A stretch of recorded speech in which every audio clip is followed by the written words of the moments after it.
Today is Tuesday, January 13th, 2026. Coming up on Roland Martin Unfiltered, streaming live on the Black Star Network. Her refusal to move seats on a bus sparked the civil rights movement. Tonight, we honor civil rights pioneer Claudette Colvin, who passed away today at the age of 86. Donald Trump's Department of Justice is cracking down on your votes and putting your private data at risk. Democratic leaders call it a national voter roll that could negatively impact midterms. Also, MAGA, they are targeting black folks in a significant way, from colleges to speakers to academics, you name it. We'll talk with Michael Harriet of Contraband Camp about both of those stories. Folks, no charges for the white Jacksonville, Florida cop who punched a black man in the face during a traffic stop. We'll talk to the family attorney. We'll talk to Will McNeil, Jr.'s attorney, Harry Daniels, about their civil lawsuit. Morris Brown College Board trustees, they have fired their president, Dr. Kevin James, after 7 years of service for reasons unknown, and his contract goes through 2029. Plus, Tiffany Cross will be in studio to talk about her book, Love Me, as well as why today's media is so afraid of Donald Trump and MAGA. In tonight's Black Star Network Marketplace segment, the eco-friendly, black-owned candle company, Multifaceted, a business committed to using safe ingredients to make homes smell a lot better.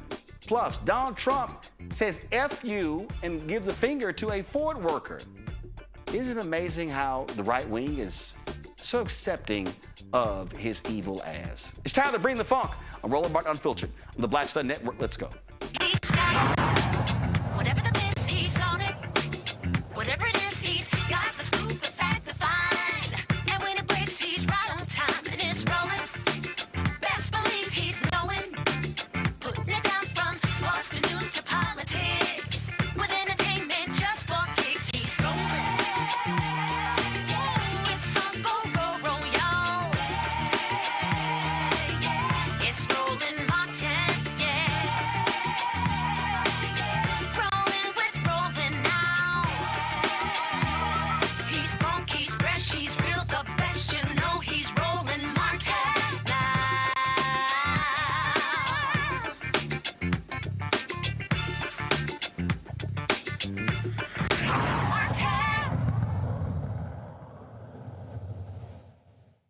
Donald Trump's Department of Justice is building a national voter roll that could disenfranchise voters in the upcoming 2026 midterms. 8 Republican-led states, including Texas, have already turned over unrestricted voting data for millions of voters. The Trump administration has sued 23 states that refuse to comply. Their goal is clear: to determine, based on sensitive voter information, who is eligible to vote and who is not.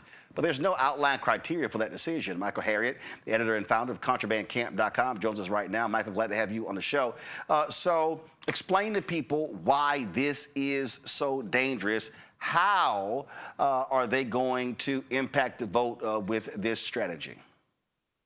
So the first thing you have to understand is that the federal government does not control who votes. It has no say in who votes. That's determined by the state.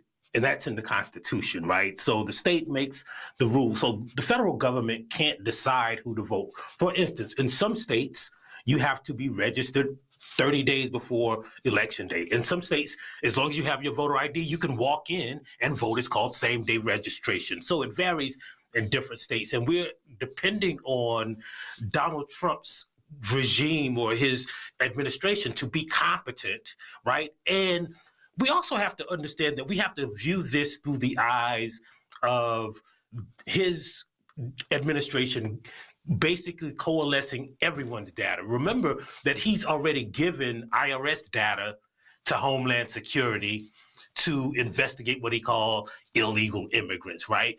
And we also have to remember that the biggest owners of the tech companies in the world, right, are on Donald Trump's side, right? We know that his former advisor, Dina Powell, now works for Meta. Well, it's the job of those companies to collate and synthesize data and identify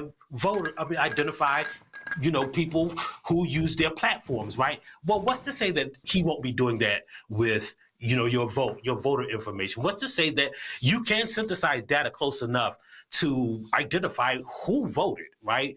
If you live the only black person on your block and there's only one Democratic voter on your block, voter districts are so small that it's easy for companies with enough data to determine who's vote and to disqualify certain people from voting, right?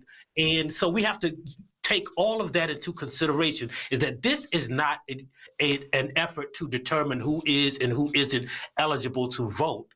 It's an effort to disqualify voters.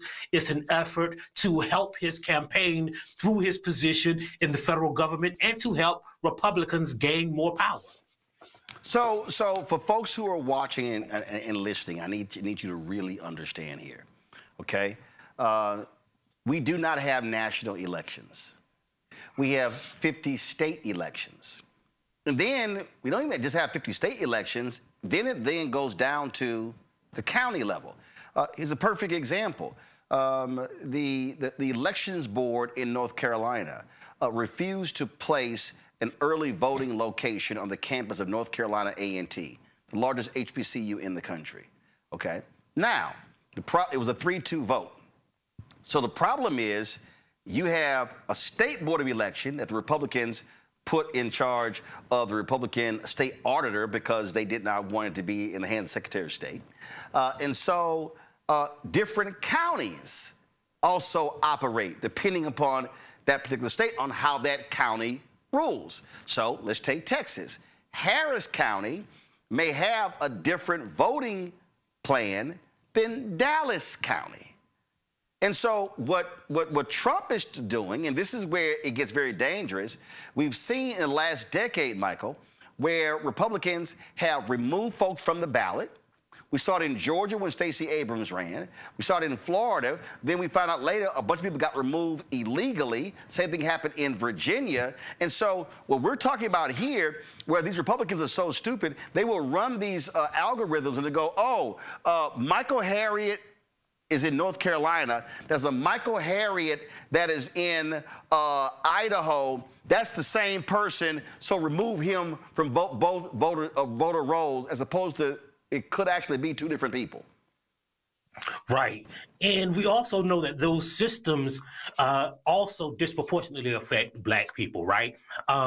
For instance, there are studies that show, like, if you have an apostrophe in your name, if you have an accent over your name, like a lot of immigrants do. If your name is spelled differently, if like there are counties and states where you hand your information, you fill out a form and you hand your information to a registrar and they put it in the computer. If those people make a mistake, not you as a registrar, but the registrar makes a mistake on your voter roll, inserting it into the computer, right, your information, they can disqualify you because this doesn't match your license or this doesn't match the ID. And there's so many ways to disqualify a person that if you really look hard enough, it's easy to disqualify, for instance, those 11,000 voters in the state of Georgia that he was looking to disqualify. And it's easier, especially if you have all of their income data, if you have all of their identification data, if you have all of their voter registration data. And that is what we're worried about. Like, he has already predetermined, right? He's already signaled that, hey, we need to, in order for me to win, we need to make it harder to vote. Yep. Right. And that part of making it harder to vote, he's putting in place now. Like, there is no other reason to do this. Well, and again, we had Bishop Barber on the other day, and the reason the Republicans control the House is because collectively of 7,000 votes.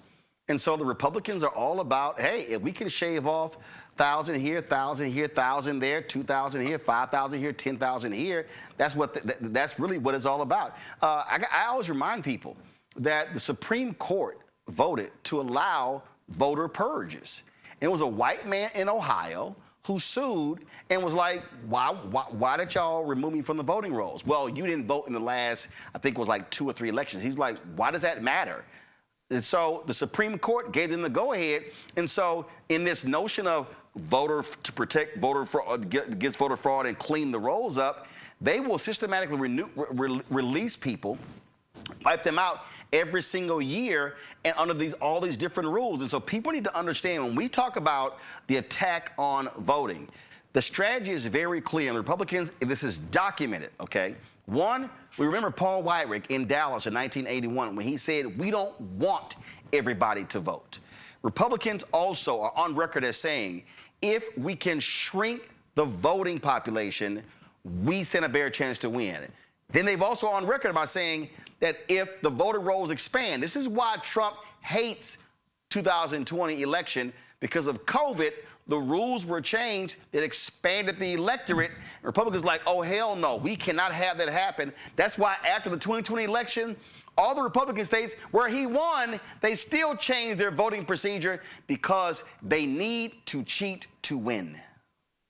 Right, right. And you also have to understand that along with what you said, when they coalesce this data, right, the easiest way to identify people who don't vote Republican, and this is important also in the cases of gerrymandering, is just by race, right? Like, they like to say, well, it's a political gerrymander, not a racial gerrymander, but the way that they identify the difference between Democrats and Republicans is just by race, right? Like, they know if they have your data and they know that you're Black, there is an 85% chance that you will not vote for them. So they're not just purging like rolls of people who hadn't voted. They're going to be able now, if this thing goes through, to direct their target precincts, right, and purge those precincts, right? And they know with the census data which they own, with the income data which they own, with the Homeland Security data which they own, they know exactly who to purge. And it's only using the specific category of race that they will be purging these people. Well, and by having this data, the other problem that they have is they now can sit here and break down zip code. They can now look at, okay, run the numbers. How did this zip code, they'll now be able to break this down to the precinct level. Right.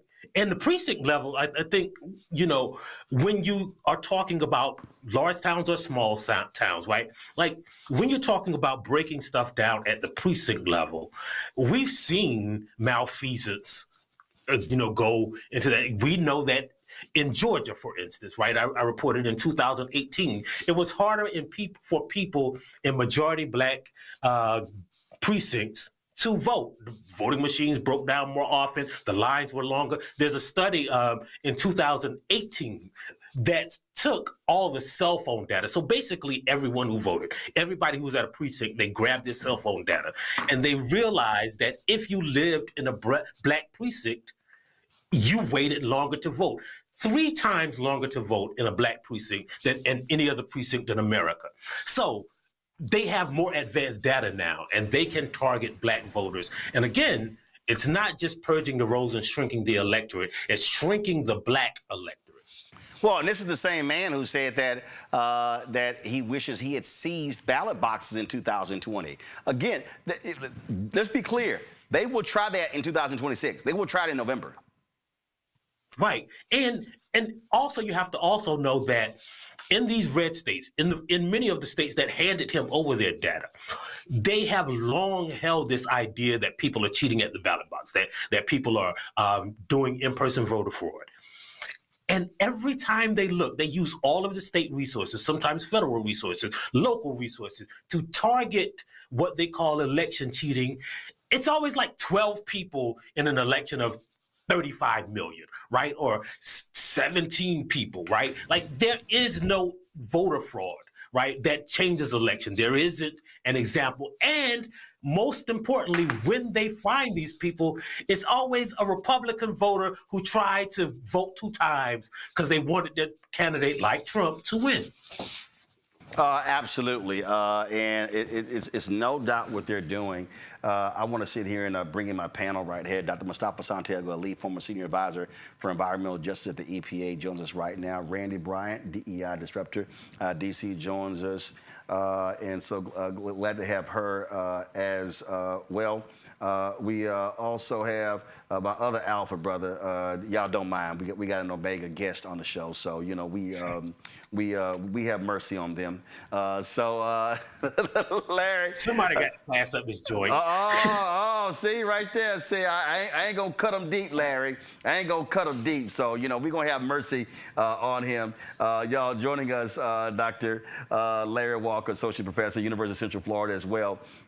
Larry, you're there in Florida. And this is what Michael's laying out. Florida and Texas and Georgia really have been the 3 states that have been, frankly, the test case for a lot of these shenanigans. And that's where all this stuff is coming from. Yeah, so Roland, don't forget, we had a the governor decided to get rid of a congressional seat. And also they're doing redistricting and starting with the session in Tallahassee today.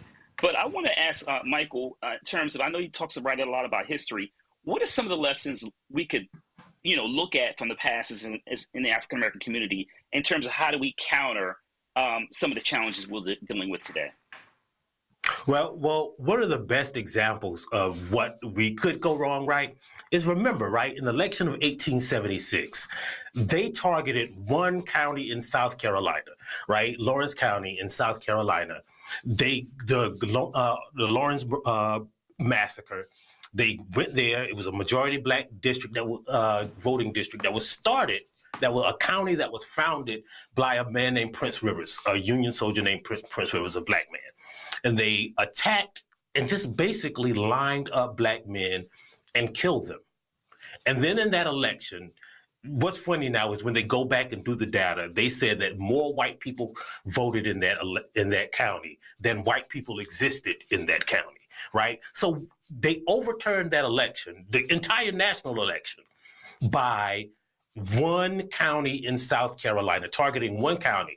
And the Republicans made a deal that said, we'll move the troops out of the South in exchange for you giving us the presidency. And that is what gave us Jim Crow for another 100 years. Called the Great Compromise of 1877. The Compromise of 1877. In a black-owned hotel, they went in a room, 15 white men, and decided an entire election based on one county, right? So this is the thing that we're facing. And how do we counter that? Well, we have to counter it preemptively, right? And it's not just by voting, right? It's attacking the mechanism by which they disenfranchise us. This is an effort to disenfranchise Black people. They're looking at it as voter security. But remember now, if you go back and look at the newspapers in 1955 and 1960 in Selma, what they were trying to do, the reason they were trying to prevent those Black people from voting, the reason they marched across that bridge, Alabama called it their ballot security effort. That is the lesson of all of this. They always use that voter integrity, that ballot integrity, ballot security when they're about to disenfranchise Black people, and we can't let it happen again. Because we stand to lose another 100 years of Jim Crow. Mustafa. Yeah, well, Michael, it's good to see you. Big fan of all the things that you write. You just talked about Michael Mustafa, also an alpha. Just want to let you know. Go ahead, Mustafa. I still appreciate your work, Michael. Right. Hey, Michael, you had talked a little bit about security just there. What are your feelings about the cybersecurity risk that this places for so many folks across our country? Well, there are some cybersecurity risks, but I think what people don't know is when you vote on a voting machine, right? Those machines have cards. Those cards are collected, and those machines are not hooked to the internet. Those cards are collected and put into another machine that is hooked to the internet, right? And I think the risk now is if you look at government documents, right? So all of the government, the federal government's internet security is handled by two companies, Amazon Worldwide Services and Starlink. Elon Musk and Jeff Bezos. That is the risk, right? Not the the precinct level voting machines, but the counting of votes, right? I've interviewed people, a guy, an election security expert, who showed me one of these machines and said, hey, let me show you how I can change these votes. And in 5 minutes, he went into a voting booth and rigged the card so that when they tallied the votes, it would be miscounted. And that is the security. And again, when you're the safety net in all of this is that there are so many different systems and so many different states and so many different precincts and so many different people that work at the voting rolls that it's hard in this disaggregated system for somebody to commit a malfeasance that could overturn a national election unless you put one federal government in charge. All right, Randy, batter up. Yeah, good to see you, Michael. You know, of course, I'm a huge fan. You know, as I'm hearing you talk and I'm seeing what's happening with, you know, how they're trying to change the postmark date when we're doing mail-in ballots with the USPS. We're talking about, you know, we have Bezos and Musk in charge of the machines, and now them trying to claim that we have a bunch of ineligible voters. I mean, I am trying to figure out what can the average person do. I mean, we just go and check to see if we are still seen as an eligible voter. I mean, what can we do? I'm always just wondering, how can we fight against this? Well, so there's a couple of ways, right? One thing that I always, first of all, nationwide, right? The best voter security is hand mark paper ballots, right? Hand mark paper ballots, it's hard because you can always take those and recount the votes, right?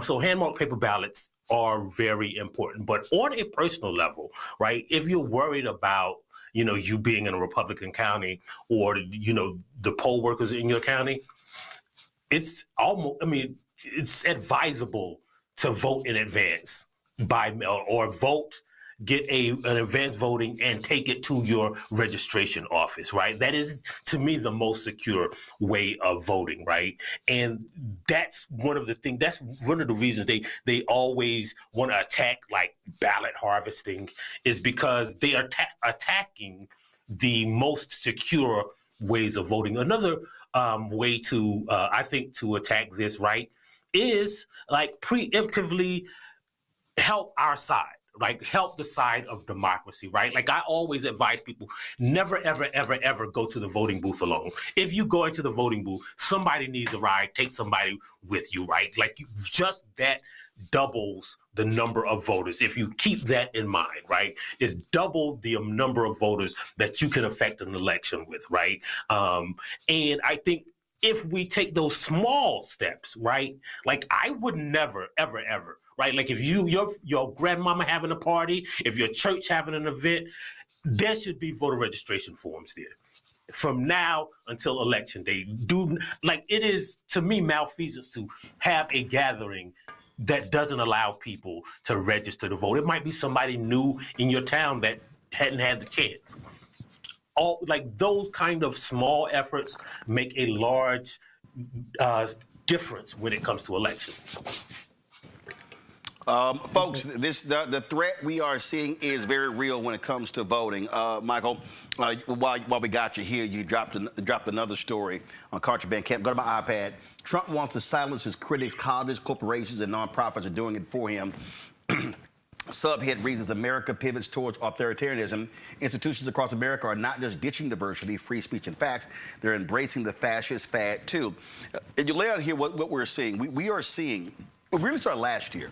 And we're seeing where corporations are canceling MLK programs, Black History Month programs, Women's History Month program, Black Music Month program, Hispanic Heritage Month programs, all the sort of stuff along those lines.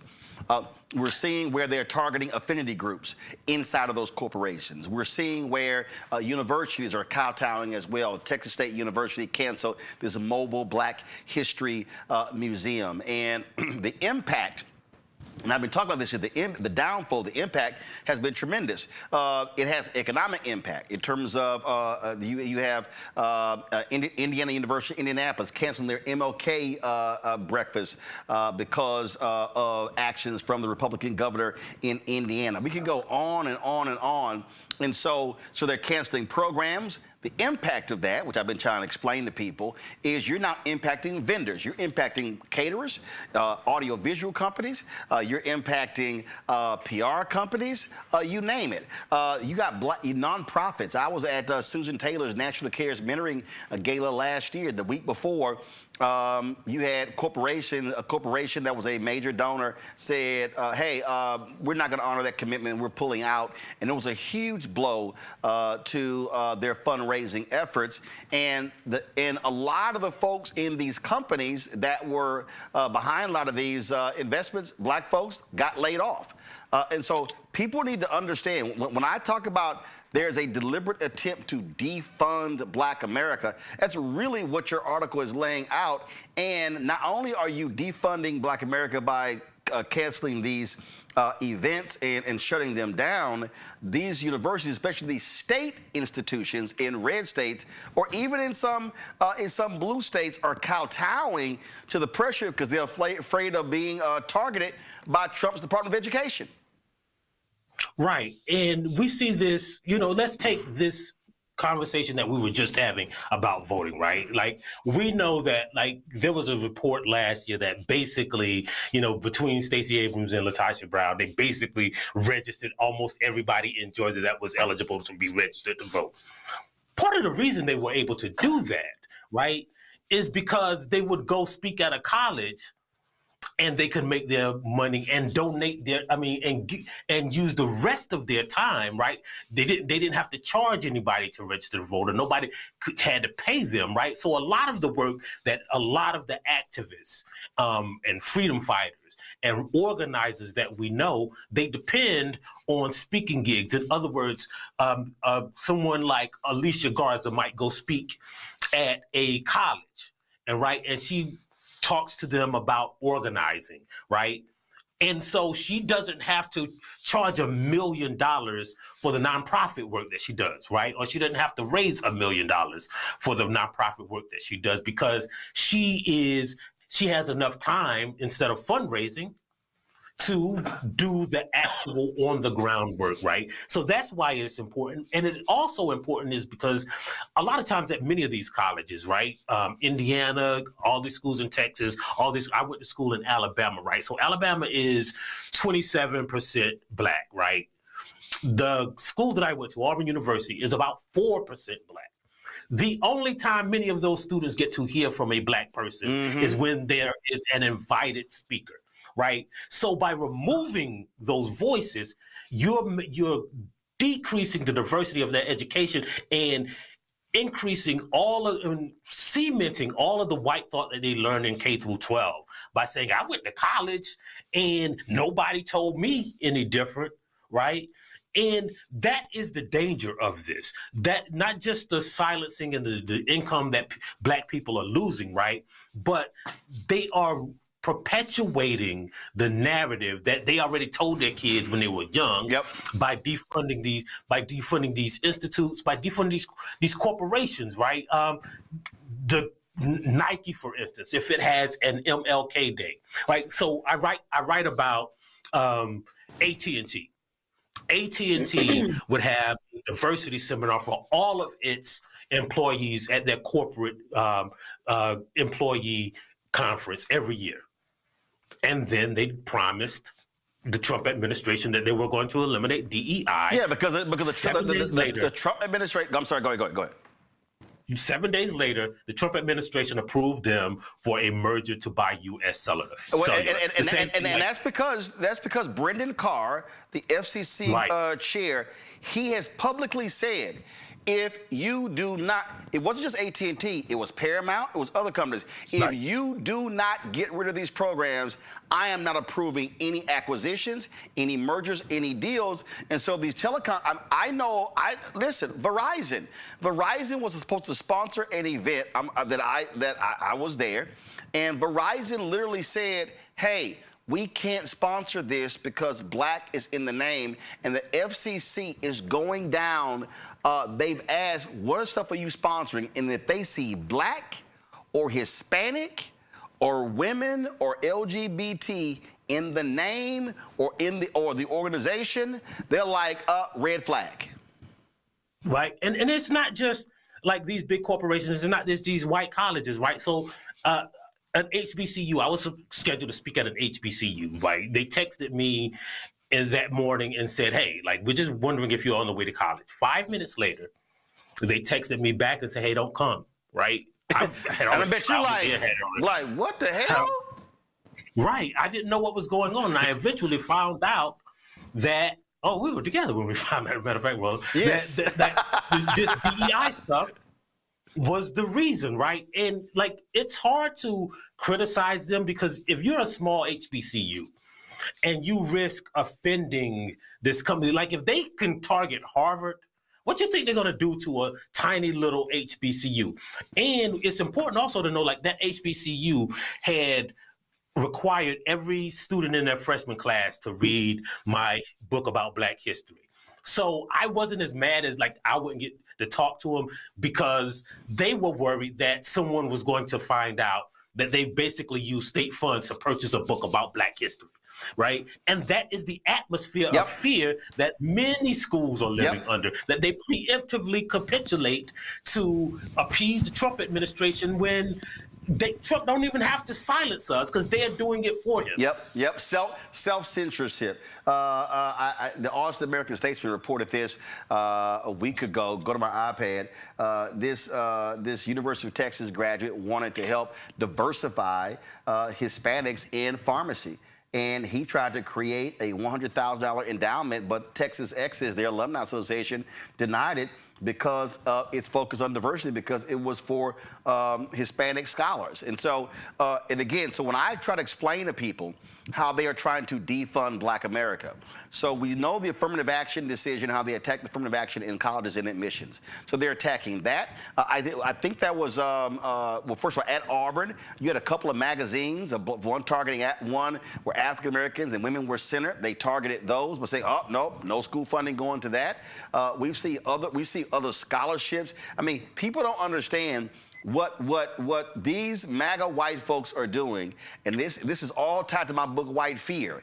They want to shut down all avenues for Black people, for Latinos, Asian Americans, Native Americans, anybody non-white from being able to go to college, being able to get jobs, because I keep saying it, the browning of America is driving these white folks crazy. Right, and like there's a great example of like these fraternities and sororities. My undergraduate fraternity has a scholarship, an endowed scholarship, so it's in the university's endowment fund. And so they told us, hey, if it's in our endowment fund, you can't designate that it goes to a Black student, right? Because of the state laws, right? And what we reported on is that many of these universities are doing this preemptively. They're silencing speakers and telling them, hey, you can't say these words because the state might defund you. One of the best examples is... Go ahead. At the University of Wisconsin, there was a DEI, the Vice President of Diversity, Equity, and Inclusion.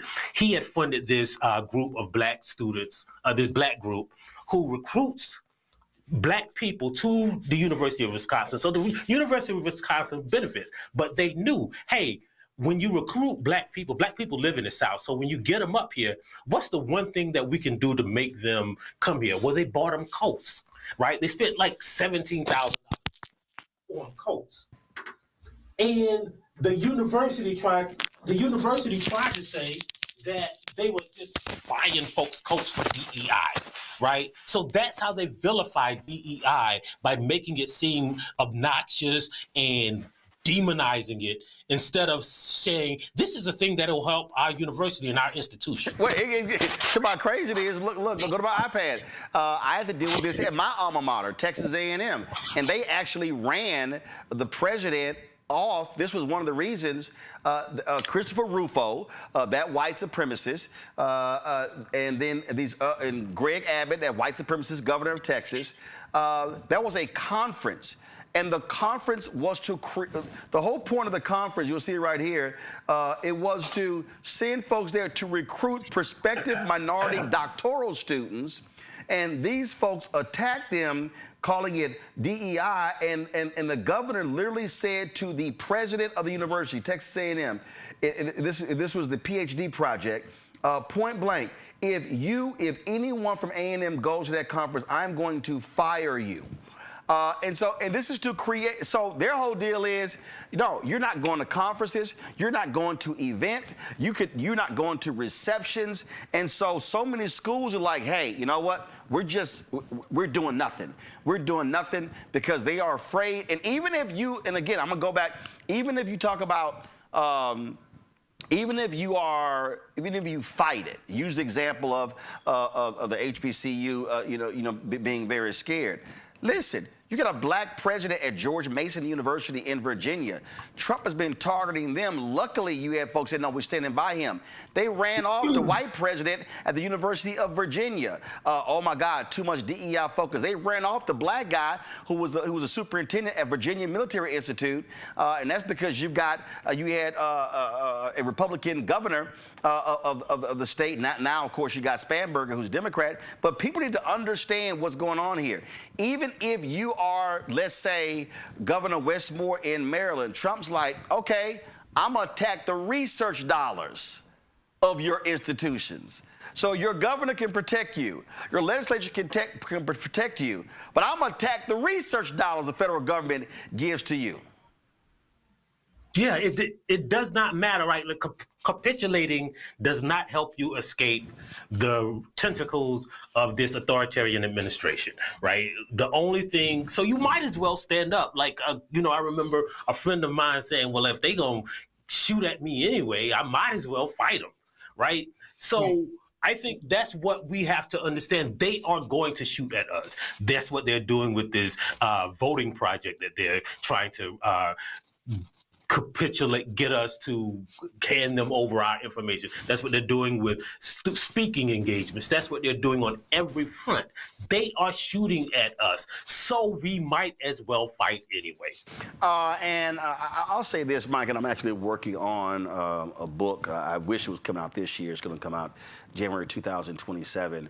And I've been making this point repeatedly that today is the Founders Day for Delta Sigma Theta sorority. Is it y'all Founders Day coming up, Randy? Yes. Did it pay? All right. So you got AKs coming up.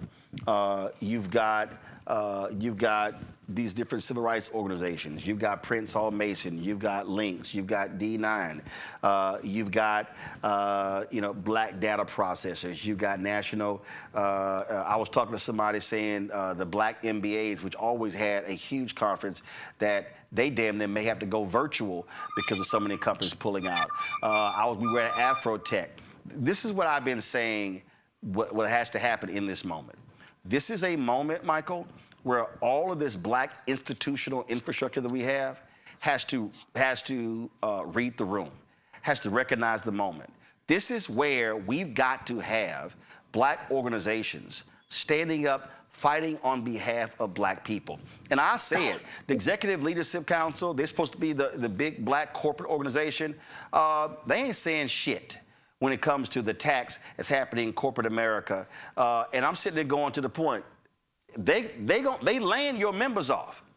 They're firing your members. So you being silent don't do anything. It is stunning to me that a year has passed, and maybe it's happened, and maybe you heard about it, Michael. Maybe I ain't heard about it. Maybe Larry or Randy or Mustafa's heard about it. But it is stunning to me how you have not seen Black organizational leaders collectively move to go to corporate America and say, let me be real clear. If you sit here and play games and you don't stand with us, then we are not going to keep using your products. The only way you can fight, folks, is you got to fight. Laying down ain't a fucking option. Right, and I think that's what people don't understand is we have the infrastructure and we have the power. Right. If it was like, for instance, right, all of those organizations that you talk about, Delta Sigma Theta, Omega Psi Phi, like we have banks now, right? Like what if we said, hey, we're going to pull out all of our money, put them in our own banks, right? If y'all keep capitulating, because just as they have to capitulate to Trump for the sake of profit, we can force them to do that to us too. Right? We see what happened to Target, and we just kind of didn't even go fully into that. If we start pulling our money, our resources, and not just pulling them, focusing on where we are going to put them. We're going to put them here and give your competitor a specific advantage. That is how you wield power. And we have that institutional power. We have that economic power. We just have to wield it. And these organizations have to take the lead because like they're scared, like we can't be political because they'll take our 501c3. Look, we see these white dudes on church praying for Trump and talking about Joe Biden is the devil, and they don't lose their tax exempt status, right? And also like, that is a lie. Be brave enough. And that is a lie. You can't endorse a candidate. It doesn't mean you can't be political. It doesn't mean that you can't talk about public policy and say, we support this bill. We support this legislation. We are against this legislation. That shit pisses me off. And I'll say it for so many, especially a lot of our D9 groups, we are so risk averse. We've had leaders, don't wear your colors, don't wear your letters, all this sort of bullshit. I'm like, what the hell are you talking about? And so there is a massive assault against Black America happening. And I don't just name check the D9. I also name check Sigma Pi Phi Fraternity Incorporated, the Boule. I name check Prince Hall Mason, Eastern Star. What pisses me off is we have massive infrastructure. We've got international organizations, national organizations with regional, state, grad, undergrad. We got programming going all the way down K through 12. And we got impotent ass leadership who, to me, is so focused on their insular business and not the business in the attack on Black America. Right. And this summer, almost every one of those organizations that you mentioned will have a national conference. And we have to find a way to wield that power in those cities that we are talking about and across the nation. We have to send all of those people back with a directive on how to save ourselves inside the structure of this country. Because without it, what are they for, really? Like, the colors are pretty, but what are they ultimately for if they are not doing anything for the people who they're supposed to be serving and the people who created them? Absolutely. And so I being hardcore about this. And so, folks, do me a favor, y'all. Hold on, give me 1 second. Let me pull it back up. I want y'all to go to contrabandcamp.com. Hold on 1 second. I'm pulling it up. No, I told y'all don't go to it yet. It ain't loading. Finish loading. Slow down. All right, y'all can go to it now. Go to contrabandcamp.com. A number of stores on there, but I also need y'all to subscribe and support. I've made this point before, folks, that in this moment, we got to depend upon us, and we do not. Let me be real clear. I'm gonna say this. I ain't got no problem saying it, Michael. You do not have a lot, and when I say a lot, I'm talking about maybe I can use both hands. We do not have a lot of reporting that's going on. Let me be real clear. We got lots of commenting. Right. We got lots of commenting, but we don't have a lot of reporting that's going on where people are being interviewed talking about the subject matter. And so we've got to be supporting Black-owned media. And when we look at what we spend money on, I'm telling y'all, we spend lots of money every single month subscribing to streaming services to catch entertainment and documentaries and comedy shows and stuff. But I've always said, the greatest problem we're always going to face is a dearth of real substantive information to give us a sense of what's going on right now. And so you've got to support outlets like Contraband Camp. So go to the website, you can click their Substack, you can subscribe. You can do monthly, you can do yearly, but I'm telling you, it has to happen, y'all, because listen, we're in this, okay? This thug, he ain't going anywhere until January 2029, okay? So we need to understand these attacks on us, they're not stopping. They're going to intensify. So, Michael, a great job. I appreciate it. Thanks a lot. Thanks for having me. Folks, it's a whole lot to unpack, a lot of things that are happening right now. And, before we went came on the air today, certainly got some sad news with the passing of Claudette Colvin. She, of course, the Black woman who sat down on a bus. And she, of course, was told, you got to get up. And this took place before what happened with Rosa Parks. And there were all sorts of folks talking about, well, why wasn't she the face of the movement? Was it because she was so young? It was all those different things along those lines.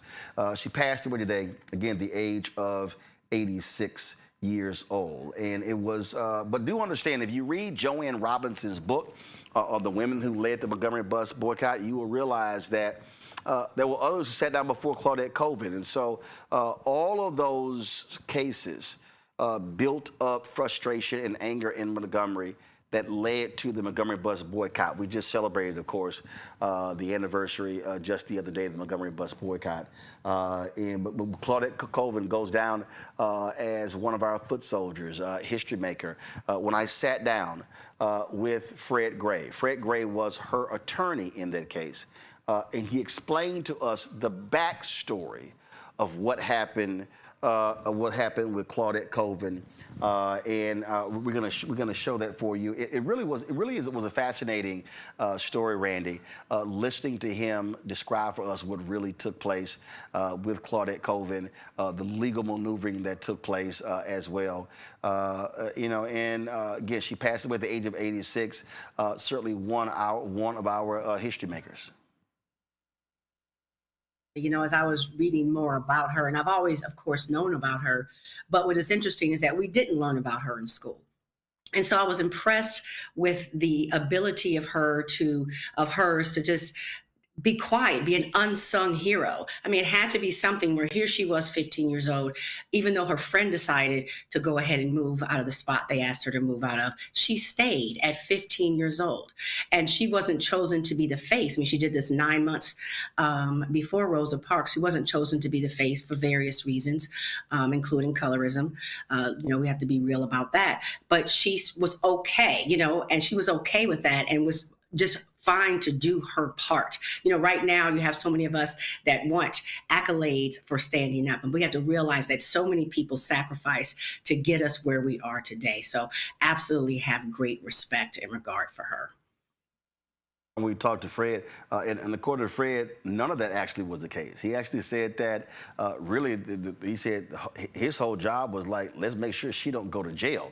So he addressed a lot of that backstory in terms of why at that moment, why didn't her case become the case, Mustafa? But as I said, if you read Joanne Robinson's book, there were incidents that happened to other men and women even before Claudette Colvin.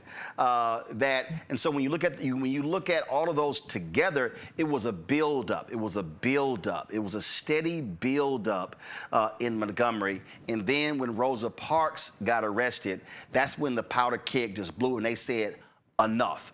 We're tired of sitting here and waiting, because a lot of people don't realize, Mustafa, a few days after the Brown versus Board of Education decision in 1954, Joanne Robinson sent a letter to the bus company about desegregating their buses. And so this battle had been brewing, but Claudette Colvin is certainly a significant part of this unique American history. Yeah, she most definitely was a freedom fighter. Huge amount of courage. When you think about someone who was only 15 years old and all the pressure that you had to deal with at that time because of segregation, because of the violence that was going on, and for her still to be able to do what was necessary in that moment and to do it with courage is something that we should continue to embrace, continue to look at and build upon, because we are in somewhat similar situations right now. I've written about, how folks actually created their own taxi systems and how they, made sure that folks could get to the places that they needed to go to make sure that the boycott actually worked. And we often don't highlight our sisters enough who have played such an amazing role in the civil rights movement and, gave and continue to give even to today. So, we love and honor Miss Colvin and all those others who sacrificed so much.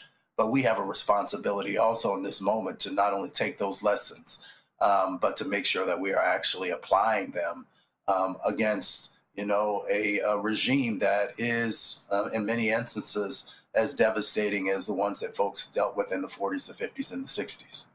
Larry. Yeah, Roland, certainly want to send, let her family know we certainly mourn her. One of the things I want to talk about, Roland, is not talked about enough, is that when we lose icons, civil rights icons like this, I think people forget in terms of where we are with history. They think this, some of these things obviously happened years or decades ago, but a lot of these people that, laid the foundation, some of we don't know the names of, are still living with us. So it's really important, the context in terms of what we're dealing with today, in terms of, the government, the federal and state level trying to resegregate and prevent Black people from opportunities, is a reminder that these individuals are still living amongst us, and that we have to continue to fight and also use the examples of those in the past to continue to fight to make sure that Black folks have the kind of economic, political, and social opportunities that we gained just over the last 20 to 30 years. And folks, I'm having an issue with our video playback, so I'm going to have that video towards the end of the show. But I definitely wanted you to hear what Fred Gray had to say about that. Let's go to the story out of Jacksonville, where no charges are going to be filed against Officer Donald Bowers because the DA said he acted lawfully when he punched Will McNeil Jr. in the face during a February traffic stop. Folks, if you can get the video of that, of the video. We did showed it before. Remember, this video. The brother was just sitting here in his car, and then the cops operated where they did while the Internal Affairs investigation exonerated Bowers of using, quote, unnecessary force. He sustained the administrative charge that he failed to conform to work standards. The family of McNeil's attorney, Harry Daniels, joins us right now. And so, again, Harry, we do these stories so often, and we see how the laws are set up to protect these cops for whatever action they do.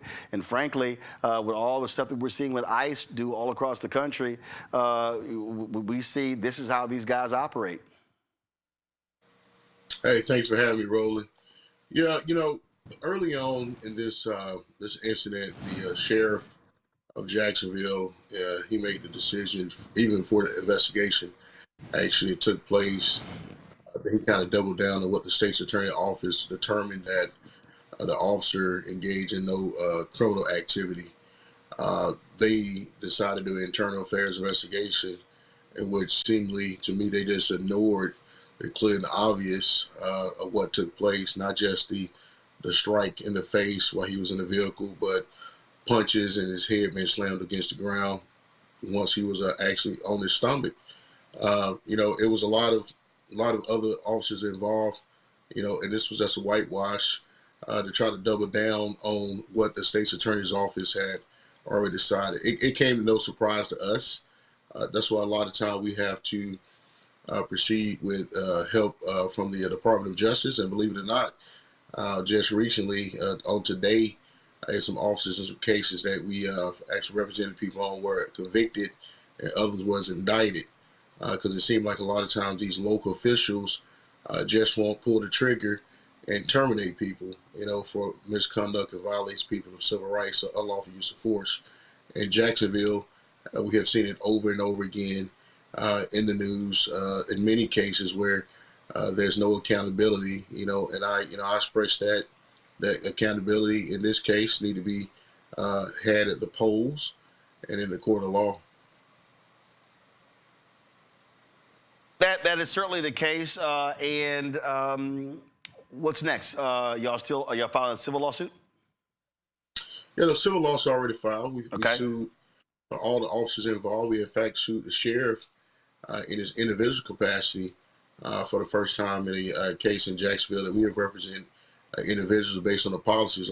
Roland, they have a policy in Jacksonville. It's absolutely absurd where an officer can use force against a person, and if the person appears to don't complain of any injuries or have any physical outward injuries, the officers simply don't have to report it. So it's strange and crazy to me that in this situation where Mr. McNeil was in fact injured, you know, had to go to the hospital, the officer still didn't report the incident, the striking inside the car as such. He was reprimanded for that. But, you know, that is a reason why he didn't report it, because he didn't want the internal affairs investigation, anybody to be, you know, triggered to look at this incident. And that's the only wrongdoing they found, and they restored his full police powers. You know, no accountability whatsoever. That's why people like myself and Ben, we have to pursue these cases in so many different avenues and realms, that in order to get some measure of justice for people who have been her rights have been abridged, you know, and we continue to push this to envelope, and we'll continue to keep y'all updated on how this case turns out.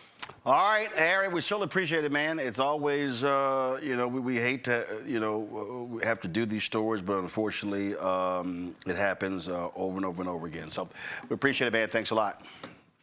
Thanks, Roland. Have a good night. Appreciate it. All right, folks, let's talk about some drama happening yesterday at an HBCU in Georgia. Right before we went onto the show, a posting went up from the account of the president of Morris Brown, Dr. Kevin James, saying that he had been fired by the school's board of trustees. A move he called deeply concerning. He, of course, in 2022 helped them regain their accreditation from the Virginia-based Transnational Association of Christian Colleges and Schools. Remember, they had serious issues, damn near almost closed their doors. There was a fight to come back. This is what he posted on social media. Today, the Morris Brown College Board of Trustees terminated my service as president without providing specific cause or substantive explanation. This action is deeply concerning. Research and my lived experience demonstrates that many HBCUs have struggled with board overreach and interference. Unfortunately, those dynamics are evident in this situation. The timing of this decision is particularly troubling as the institution is approaching its accreditation reaffirmation review in a few weeks. Equally concerning is that this action disregards established governance best practices in my existing presidential contract, which extends through 2029. I fully intend to pursue all rights and remedies afforded to me under the agreement. Also, it is important to note that I recently completed a successful annual evaluation and have received consistently strong performance reviews throughout my 7 years of service. Morris Brown College has literally made history under my leadership as president. I'm profoundly proud of the work accomplished during my presidency, including leading Morris Brown College to become the first HBCU to regain accreditation after nearly 20 years. Restoring access to federal financial aid, growing enrollment from approximately 20 students to more than 540, securing national recognition and restoring the college's visibility and reputation, achieving clean financial audits for 7 consecutive years, establishing long-term financial stability for the institution. I dedicated myself fully to the restoration and resurgence of Morris Brown College, and I stand firmly behind the progress we achieved together. While I am deeply disappointed by the board's decision, I am grateful for the overwhelming support I have received from alumni, faculty, staff, students, and community partners. Thank you for believing in the vision and the work. Hashtag the hard reset, hashtag the resurgence. Kevin James, 19th president of Morris Brown College. Now, we reached out to Morris Brown and was directed to this statement on their website. They said the following. The Morris Brown College Board of Trustees announced today that MBC trustee Ms. Nzinga Shaw will assume, guys, hold up, guys, people can't see that. Y'all know that. Okay, hold on 1 second. Let me fix this here, y'all. I keep telling y'all can't put up statements like that because people can't read that. All right, let's see here. Where's their, okay, here's their statement. All right, here we go. Come to my iPad, please. Thank you. Folks can see that. The Morris Brown College, they announced the Board of Trustees extends its deep gratitude to Dr. Kevin James for his years of service and leadership at Morris Brown College. Dr. James has played a meaningful role in guiding the institution through critical seasons of growth, resilience, and transformation. The board thanks him for his dedication to the students, faculty, staff, and alumni and the broader Morris Brown College community and wishes him well in his next chapter. Shaw will work in close partnership with the college's executive leadership team to ensure continued stability and continued progress toward the institution's mission. Shaw has been an integral and respected member of Morris Brown's governing body. Prior to the interim appointment, Shaw served as a member of the MBC's Board of Trustees and as a co-chair of the board's Facilities Committee. For her leadership and contributions to the college, Shaw received an honorary doctorate of humane letters from Morris Brown College during the 2023 commencement when she delivered the college's commencement address. From 2020 to 2024, she served as a member of Fisk University's Board of Trustees and has held professorships at Fisk University and the University of Tennessee. Shaw is a 2001 graduate of Spelman College with a Bachelor of Arts degree and a 2005 graduate with a Master of Liberal Arts at the University of Pennsylvania.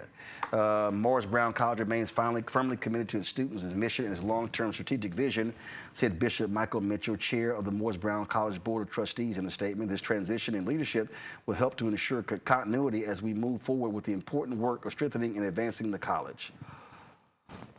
Okay.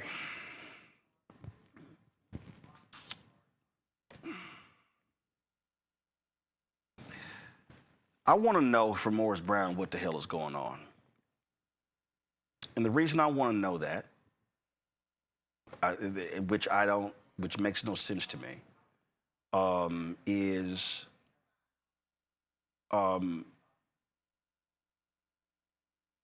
so right here, this is the website. So let's go right here. So Nzinga Shaw is a strategic board advisor, corporate executive, known for navigating complex governance, reputation, and human capital challenges. Got it. First person to serve as Chief Diversity Inclusion Officer for 2 Fortune 200 companies. It was the first Chief Diversity Officer in the NBA, representing the Atlanta Hawks and State Farm Arena. Okay. All right. served as CEO of an entrepreneurial venture. Okay. Independent director of Colorcom. Okay. Former member of the board of councils for the Carter Center. Got it. Sought after speaker, public educator. Got it. Master's degree. Got it. Okay. Here's my problem here, Mustafa. How do you run a university? Right. And here's the other deal, and this is what I don't understand. And I have had to deal with this with numerous HBCUs. Why do you keep naming interim presidents from your board when you have people who are a part of the staff in the day-to-day? You've got provosts, you've got COOs, you've got folks who are running the university in various capacities. Again, I want to know exactly what happened here. I don't understand what happened here. I would love to hear from the leadership to say, well, when was your evaluation of the president? Was it a positive evaluation of Kevin James? If it was a positive evaluation, why are you making this move? Also, why would you fire somebody in 2026 whose contract runs through 2029? It's not like Morris Brown has the money to be paying two presidents at one time. But it really does bother me with these HBCUs where they fire presidents and board members take over as interim president. That's a problem for me. Yeah, it caught my attention as well. You know, there's so much talent that's out there, and if you cast the net, you'll be able to find that talent. That talent, and especially in the education realm, should have education administration as a background, or sometimes folks who come from the business side of the equation can also fill the role as long as they have the individuals surrounding them that's going to be necessary. If you have, historically and in the recent history had a problem with being able to raise money for you to then have to pay an individual's salary for the next 3 years is strange as well. And then the last thing that really got my attention was something that you raised, with all the folks who have worked for me over the years. When I do their evaluation, if there is gaps, then I'm going to highlight that, and we're going to put a plan together to be able to address that. For these folks, it seems like he was doing fine, and then all of a sudden, then they've made this transition. So there are a lot of unanswered questions. There are a lot of concerns I think that most people will have looking from the outside. It will be interesting to also see for those who donate to Morris Brown, if they will continue to have confidence in being able to do that. So I guess we'll all be revealed here over the next set of weeks. And I'm sitting there looking at the board here. I'm looking at the board here, Randy, and I'm seeing the Right Reverend Bishop Michael Mitchell. Okay. I'm seeing a financial advisor, founder and CEO of Impact Data. I'm seeing the CFO for the city of Atlanta. I'm seeing president, CEO, Uni National Bank. I'm seeing education consultant, others. Well, hell, I'm seeing Dr. Gwendolyn Boyd, executive search consultant. If I'm correct, that's the same Gwendolyn Boyd who was the president of, I think it was Alabama State. Hell, if you're gonna put somebody to be the president, why don't you put somebody who's actually been a university president before? That's just me. That at least would seem to make sense. But Roland, it's just messy, though. I mean, even if they wanted to make a transition, the way that this all went down does not make me feel secure. It would not make me feel secure in sending my student, because at the end of the day, business is business, and they are not conducting business well. They're not dealing with people or processes in a professional way. I mean, how do you let somebody go? They don't know that they're being let go, which is going to expose them to some serious lawsuits, which I'm assuming, if I know about HBCUs, they don't have money just hanging around to satisfy that, nor pay somebody's pay a dual salary to somebody, and it just breeds bad blood. I mean, they should be able to conduct business better than this, to be an institution of higher learning, regardless of what was happening. If a decision was made, which I'll be honest with you, when I look at all that he's done, but if a decision was made to remove him, the way that it was done, is just completely unprofessional. And we need to do better at our HBCUs. We need to at least represent what we want the students coming out to be. So if this is how you conduct business, how do I trust your business school? How do I expect you to run a university where you can't even properly handle a transition? And again, here's my whole deal. When you do these moves, Larry, again, this is just looking at a set of facts. You have a president. You have the semester starting, the second semester starting. The president's under contract for 2029. And you get rid of him? You don't explain to the public why? To me, that's not actually how you lead. There's a lot of moving pieces on this story. First of all, we do have to acknowledge President James did a miraculous job bringing Morris back from the brink. As you said, Roland, the university nearly closed, and they recently announced a project with like one of the major hotels that they'll be building right there in AU Center. So they've done a lot of tremendous work. He's done a lot of tremendous work.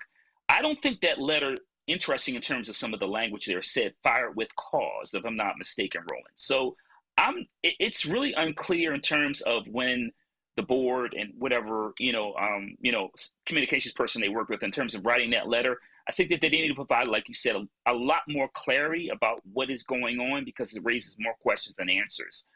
In terms of what this means for the future, he mentioned the accreditation. I've worked on some accreditation issues as a researcher. They're going to need to do a search, and they're going to need to get someone in there who's qualified and experienced. Obviously, you want to do a great job vetting as soon as possible. But I want to go back to your point about the interim position. Listen, this is a place where a lot of, not just in HBCUs, but smaller institutions, when they have a leadership, transition, they have an interim, this is where they encounter problems. It's really important that you have someone who understands higher education, who understands curriculum, who also understands the relationship with faculty and students, and has a background to ensure that this person is a buffer in terms they identify new leadership.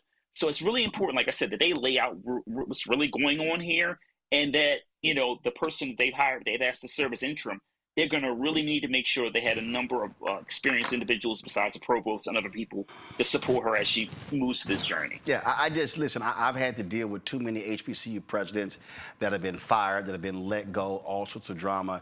And I can tell you, too often, the problem traces back to the Board of Trustees. And I just think it's amazing how every single time these things happen, an interim president is a member of the board, when I don't think so. If you're a board member, you're voting on removing somebody as president, and then one of the people who votes to remove them becomes the interim president. And a lot of times they'll throw their name in the hat. I don't get it. If you have university staff, if I'm running a newspaper, I'm the managing editor. Then I've got an assistant managing editor. Anything happens to me, they can step up. You don't have to go pull a board member out to run the paper. I just think that if you're gonna remove presidents, you should have qualified staff to be able to step in when that person can't do the job or that person has been removed. That way, you take a lot of this board drama out of the way. So hopefully, Morris Brown will be forthcoming to explain what has happened there. And I'm sure the legal representatives of President James are going to be weighing in as well. I'm going to go to a quick break. We come back. My Shop Black Star Network segment. That's next. Roland Martin Unfiltered on Black Star Network.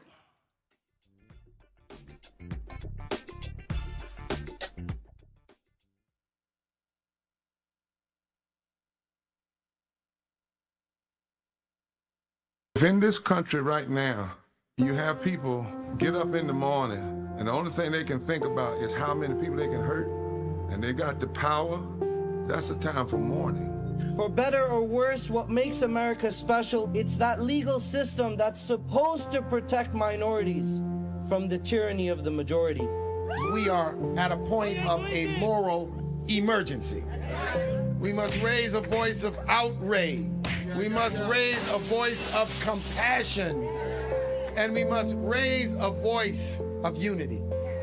We are not in a crisis of party versus party. We are in a crisis of civilization, a human rights crisis, and a crisis of democracy itself.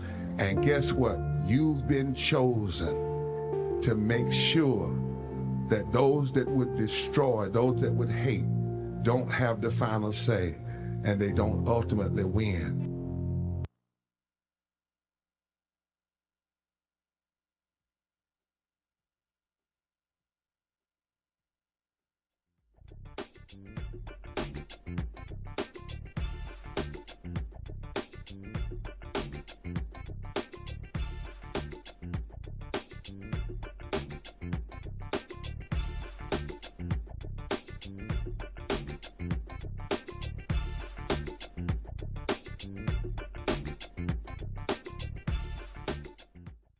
All right, so we all love candles, but not all candles are good for us. They're not healthy for us. I know some of y'all may be saying, really? Ain't a candle just a candle? No, not really. It's also what are the products in that candle that are also critically important. And my next guest, she has been dealing with this here.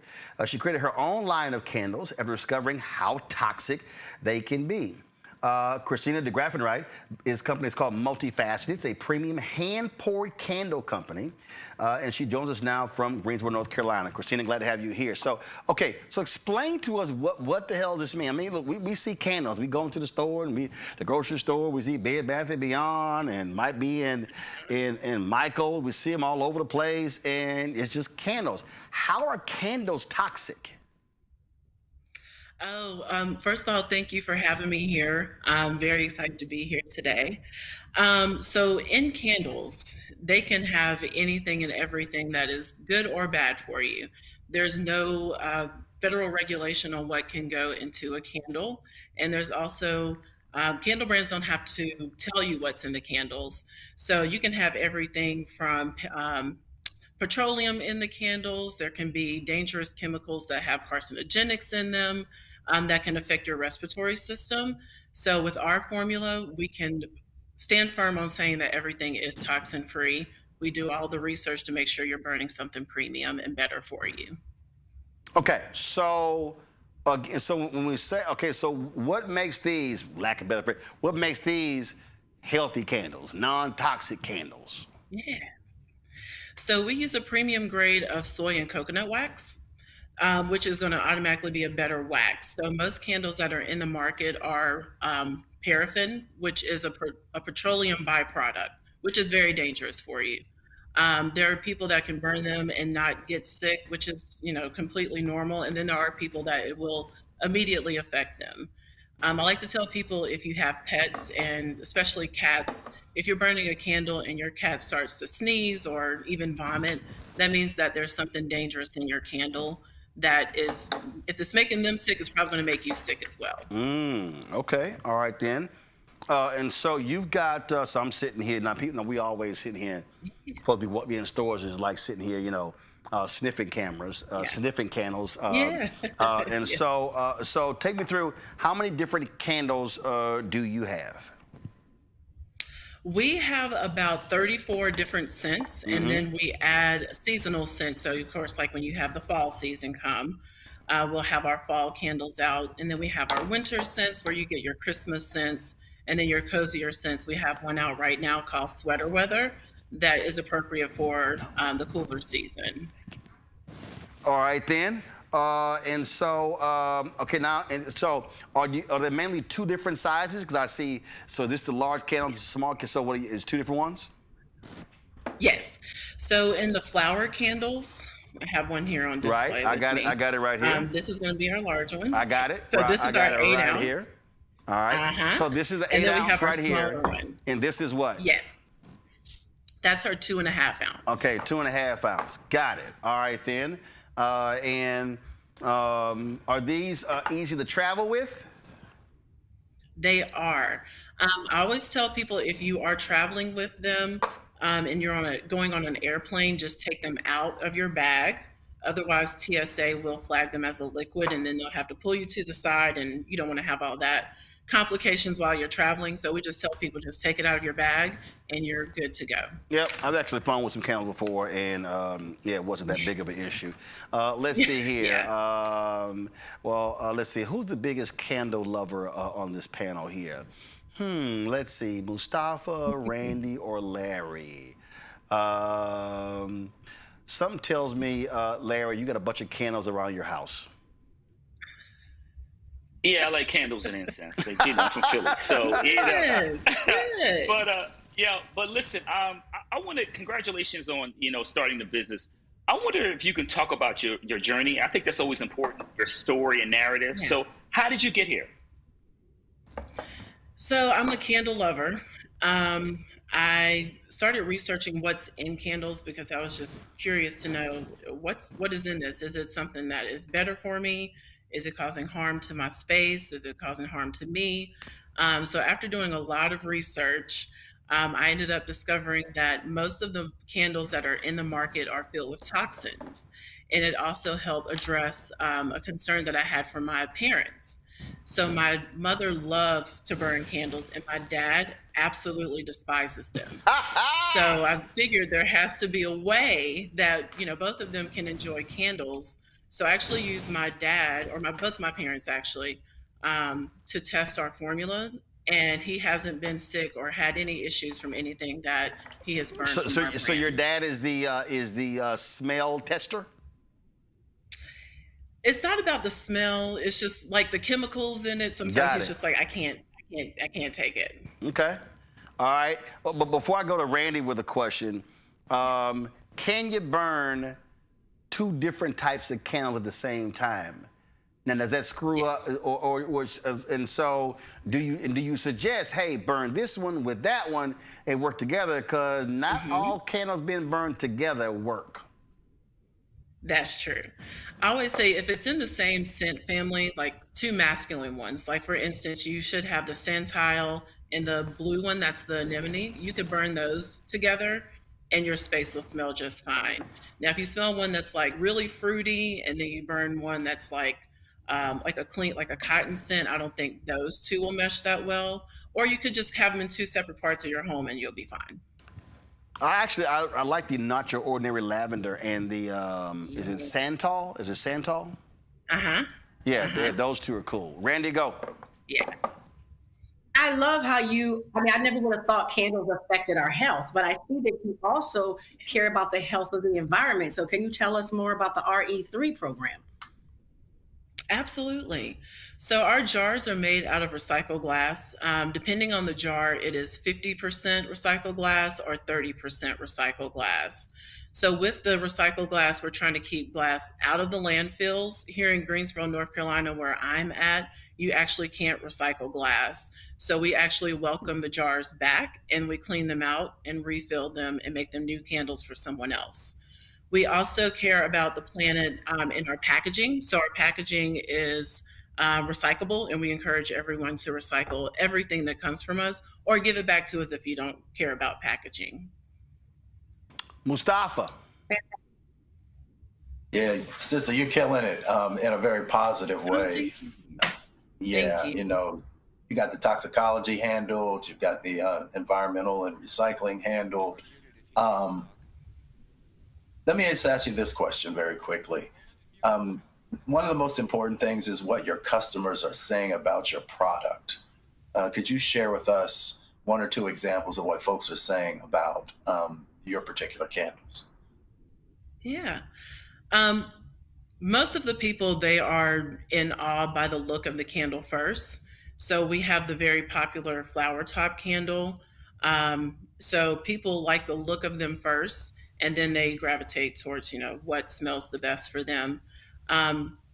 People say that our candles last a really long time.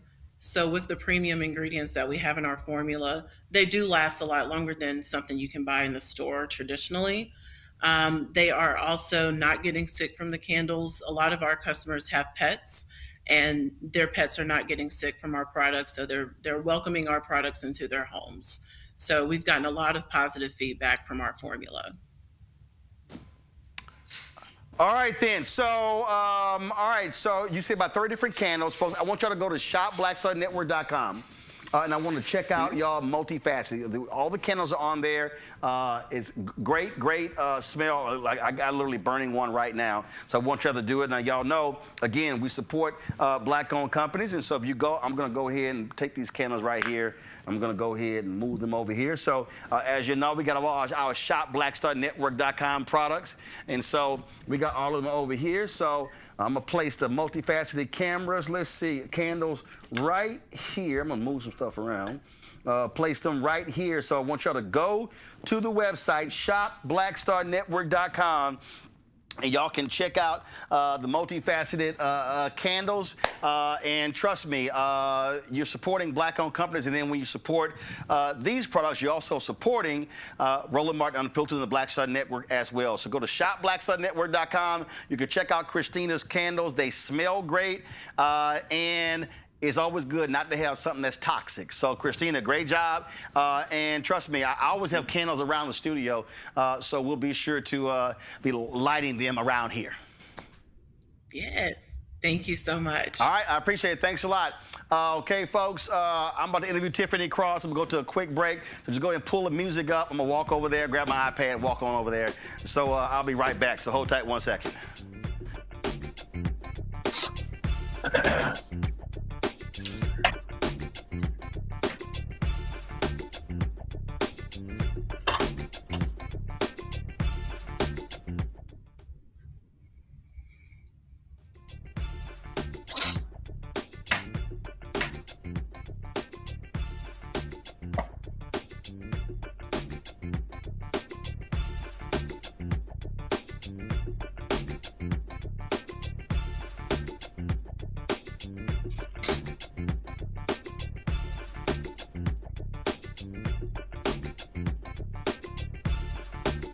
On.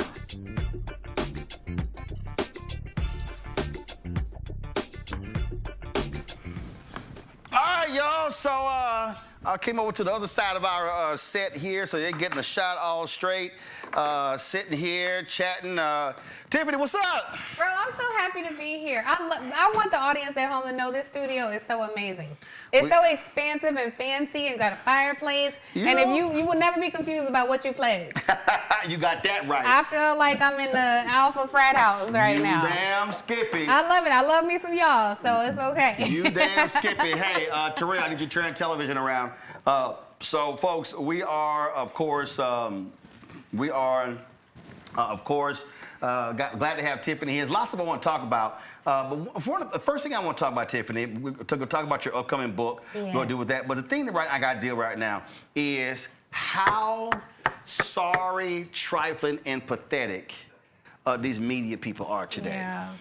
Today, I'm going to show in a second, Donald Trump was going somewhere and said F you to a Ford worker and shot the finger at him. And I remember how these people lost their damn mind over deplorables, how they lost their mind when Biden said stuff. And this man is shameful, despicable, pathetic, how he attacks folk. And they don't say nothing. And it's just kind of like, oh, okay, no big deal. And if a Democrat president said or did the things that this man does, it would be wall-to-wall craziness every single day. Yeah, you know, I understand the desire to put a political label on it, but honestly, Ro, I feel it's more racial. Because when I say they, I mean them, I mean white people. White-run newsrooms. And it's really difficult, as you know, to be the first to say it. So often we are the first person to say, I remember in 2016, all of us were saying Trump is a bigot. And that was a controversial statement to make at the time. Well, do you believe us now? We're still saying the same things.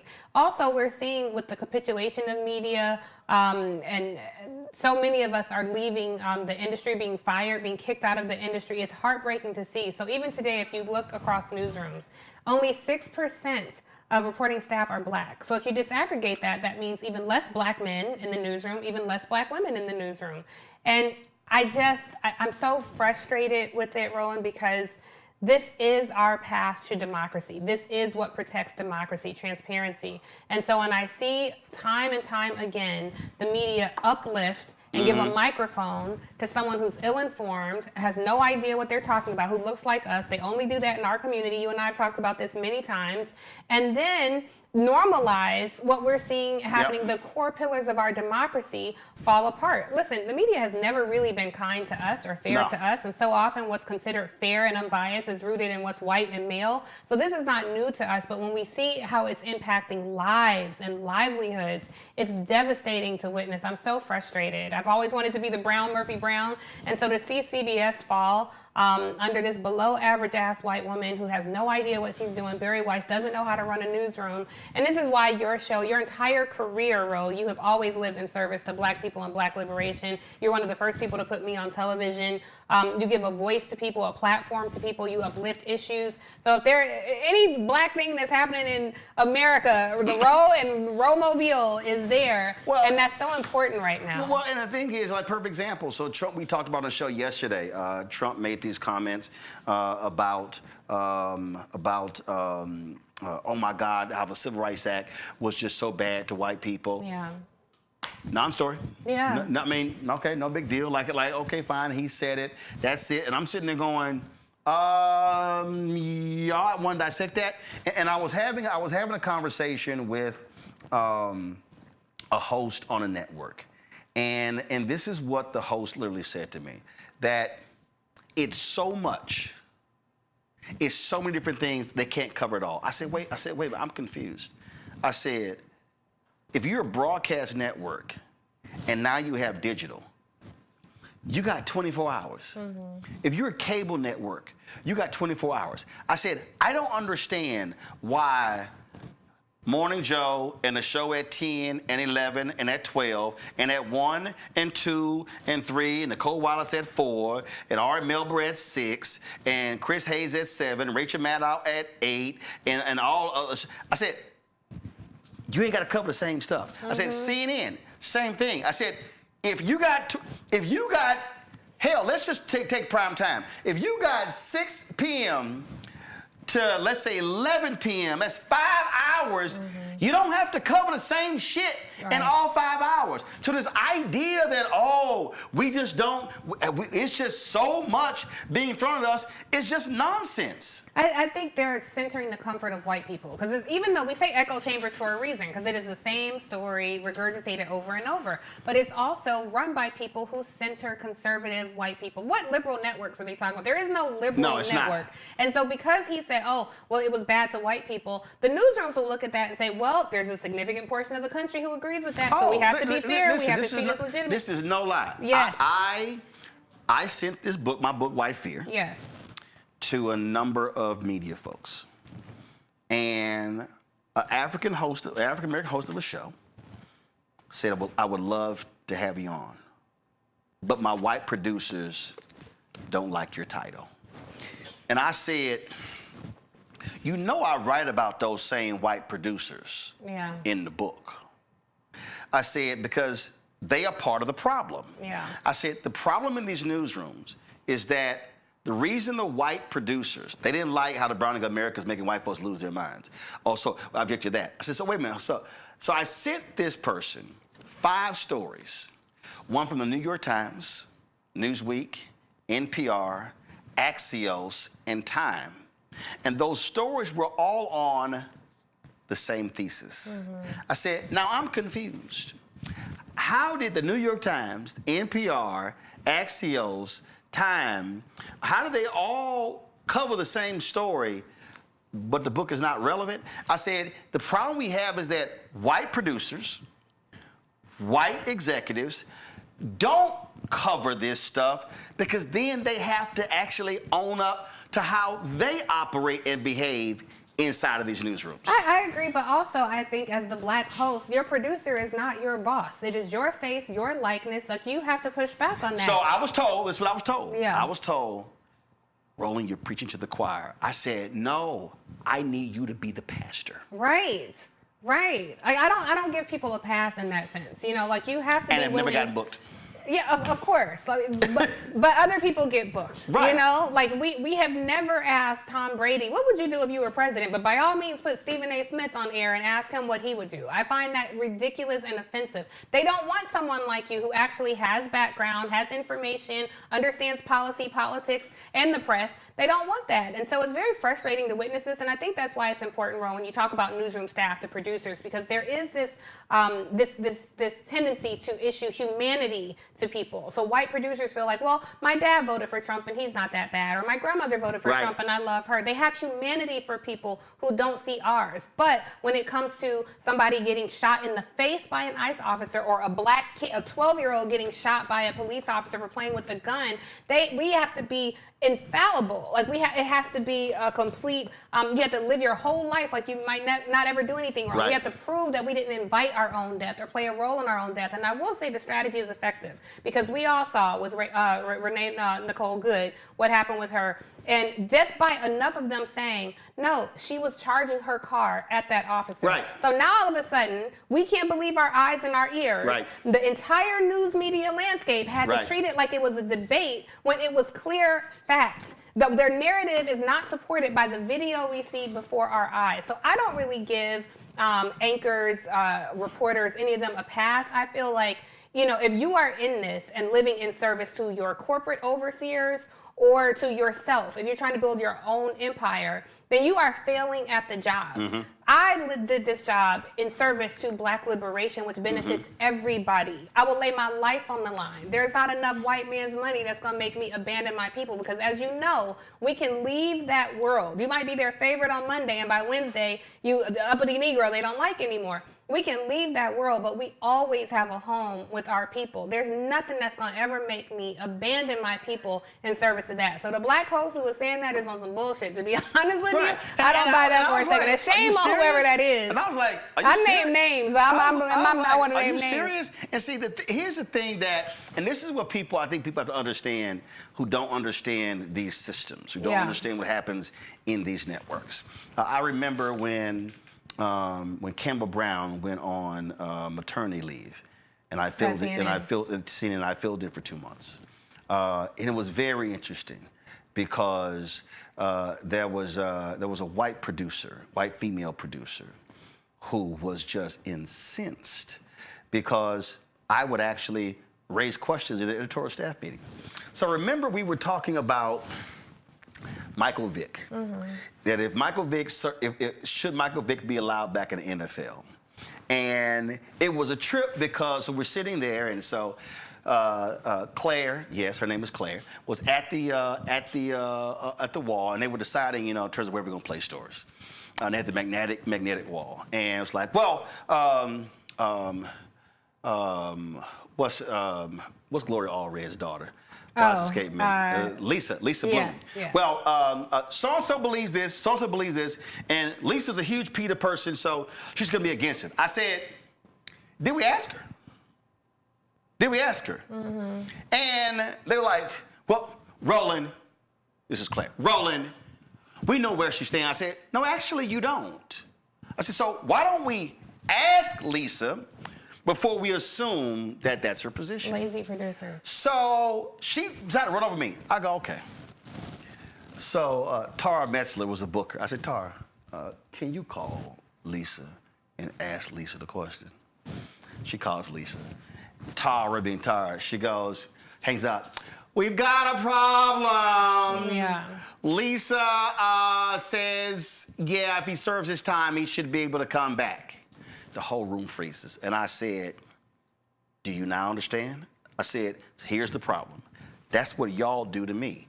Y'all assume you know my position, and you don't ask me first. She was so pissed that I was assuming, frankly, a managing editor's position, that she said, I want off this show. She literally, David Doss was the executive producer of Campbell's show and Anderson's show.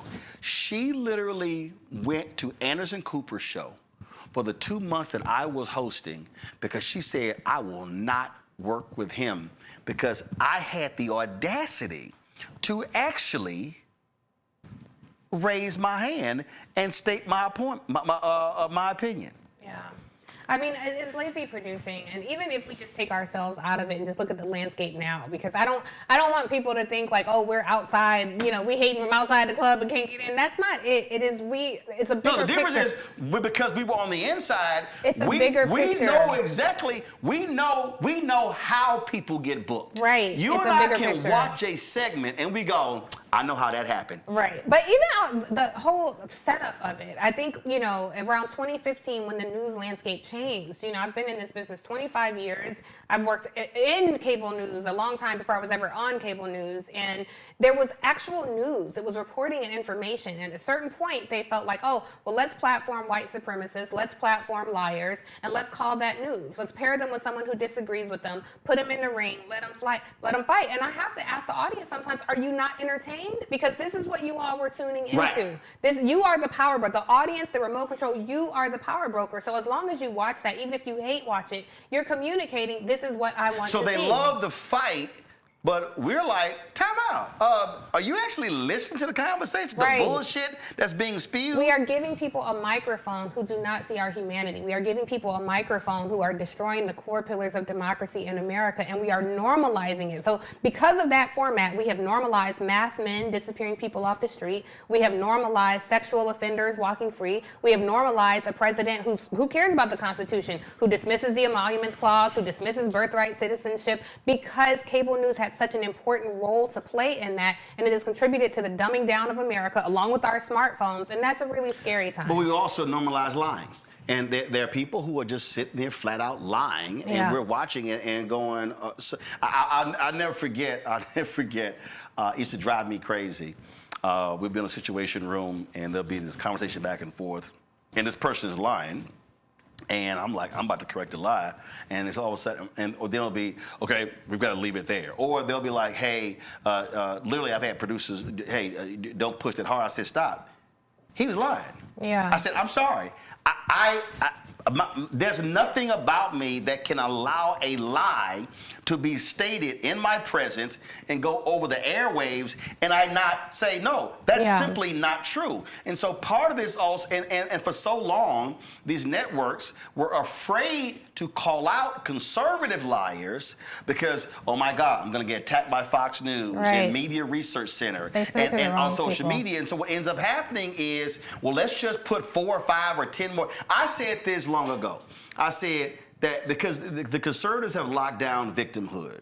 Oh my God, liberal bias. I said when I was at CNN, I said if CNN went out and hired today 1,000 conservative contributors, they would still say liberal bias. Yeah. You cannot satisfy because that's a part of their strategy. They're leading them around by the nose. It's all very intentional and it's effective because we see this playing It out. works. Exactly. It works again and again and again. But again, I have to come back to the audience. They are the power brokers. And we have seen the Black households particularly have been tuning out increasingly. I mean, with their cord cutters all across and when we democratize who has a voice in media and who gets to share information and opinions, that has come with some challenges because that's how you had a rise in malinformation, misinformation, disinformation, and that has also impacted our elections, you know, with the Black Manosphere and podcast bros introducing some really toxic conversations around relationships, which also ended up penetrating our politics when we looked at some of the voting patterns in the last cycle. So this one tiny thing casts a dark shadow across many facets in society for sure. Panelists, get ready for your questions. I'm going to come to you after this next question. One of the things that just jumps out at me, and you said it earlier, and I made this point, and I've said this directly to Stephen A.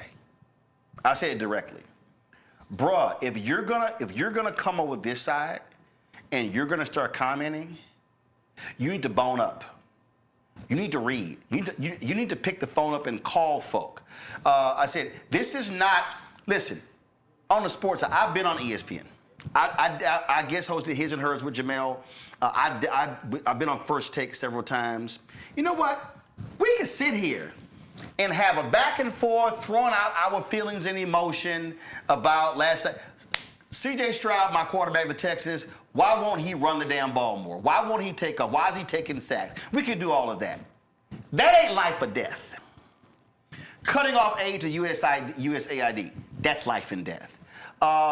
Cutting food support, that's literally life and death. Well, ISIS is life and death. And my deal is, if you're gonna hop over here and have some life and death conversations, well, you damn bet not bring that same histrionics on the sports side over here, because this actually matters over here. And then what then happens? What then happens is the media sites will pick up the inflammatory comments and then post it, and then New York Post will post it, and then these people will post. So all of a sudden, it now becomes circular, and so now it's like, oh, let's book him on The View. Let's book him on this CNN show. I said one CNN host, I said, why did you have him on that conversation when there was literally nothing factual that was being discussed? And I'm like, we know why. It's all a ratings thing, because what they want is they want the they want all of the drama, all of the loudness. And I'm like, but you're doing a disservice to the audience.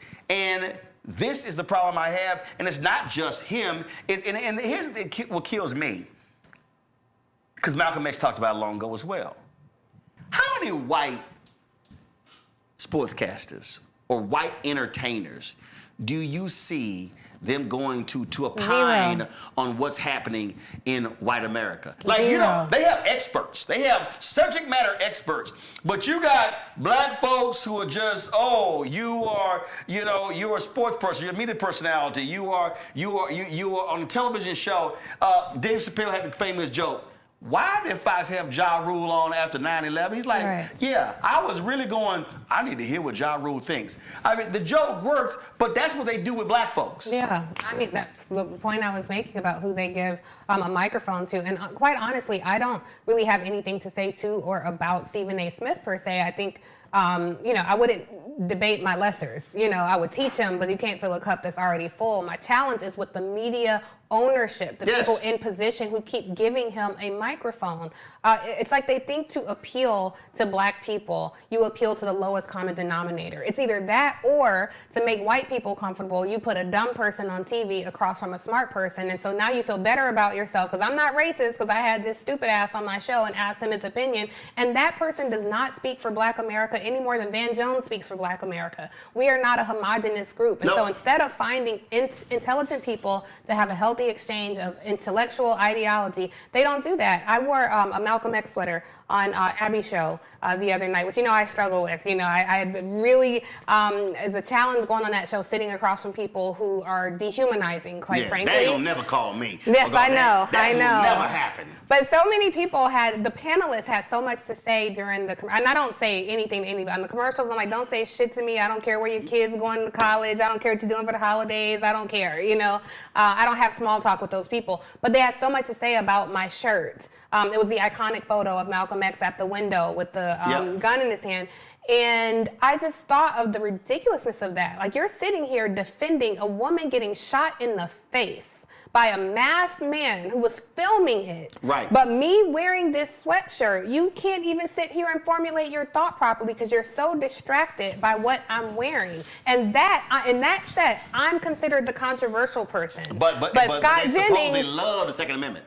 Precisely. But the things they say and the things that people get taken off air for, like Mark Lamont Hill, for example, I do not believe Mark to be an anti-Semitic person at all. Right. I think he was making a point long before it was cool or okay to say I support Palestine, and he was taken off the air. But at the time, Rick Santorum would go on there and say all kind of offensive shit about black people, and they had him time and time again. If you hear things Scott Jennings says on that network, I was live on air with Scott, and he was so frustrated that he couldn't answer another panelist's questions. He said, well, maybe I don't care about your stupid fucking question. How about that? Imagine had I said something like that. I would have been escorted off set. So it's still this double standard that is so incredibly frustrating, Roland. I just can't take it. But anyway, can we talk about my book? No, we are. Hold on a second. I got panelists. They got okay. We got your book. Randy, what's your question for Tiffany? So, Tiffany, I'm just so happy to see you. I'm a big fan. You talk a lot about the power we have as the audience, because right now it seems like the media I don't know if it ever has, accepted black people who will speak different truths, particularly truths that make white people uncomfortable. So what do you suggest we do to use that power and to say, you know what, we won't even watch these shows anymore if you're not going to be representative to us? Thank you, Randy, for the question. I'm very happy to share the screen with you as well. So I would say, first and foremost, support independent media. Roland, for example, has this show, and people go where folks are tuning in. Yet, I hope you don't mind me sharing that sometimes it's challenging to get people to come here. So if somebody's running for president, running for office, if it's a good get, as we say in the business, they think, let me run to the CNN morning show, even though significantly less people are watching that show than they are Roll show. So we overwhelmingly support our platforms, like my sister Joy Reid, like our good friend Michael Harriet with Contraband Camp in print. If we overwhelmingly elevate, uplift, support, post, share responsibly, things that we see here, I think that could really shift the media landscape and stop placing value on these white platforms. So many people think white is right. They think white folks' ice is cooler. And so even with black folks, it's like you will run, entertainers will run. I saw so many hip hop artists go on Ari's show, and this is no diss to Ari Melber, but you gonna go on Ari's show and I can't get you on my show? Joy couldn't get you on her show? He is a guest of hip hop culture. We are born of it. And so I think all around the audience, if you're an influencer, somebody worthy of being interviewed, I think we have to look to ourselves and start supporting our own platforms. Mustafa. Yeah. Well, Tiffany, it's good to see you. Hi, Mustafa. I want to give you your flowers for all the black folks you brought onto your show, myself included. So I just want to say thank you. The book. Could you talk a little bit about your journey in the creation of the book? Yes. And folks, the book is called Love Me, A Letter to Black Women in a Toxic Country, Career, and Relationship. Yes, thank you for that question, and thank you for having me on the show to talk about it, Ro. So the book is available for pre-order now. The official pub date is May 5th, but please, everybody, order it now. The formation of the book is, when my show was canceled, and thank you for coming on my show and being a guest, Mustafa. I love having you on. I love having Ro on. But when my show was canceled, I was so devastated. I was so shook by that because my entire life I had spent a lifetime since I was 15 years old in the field of journalism.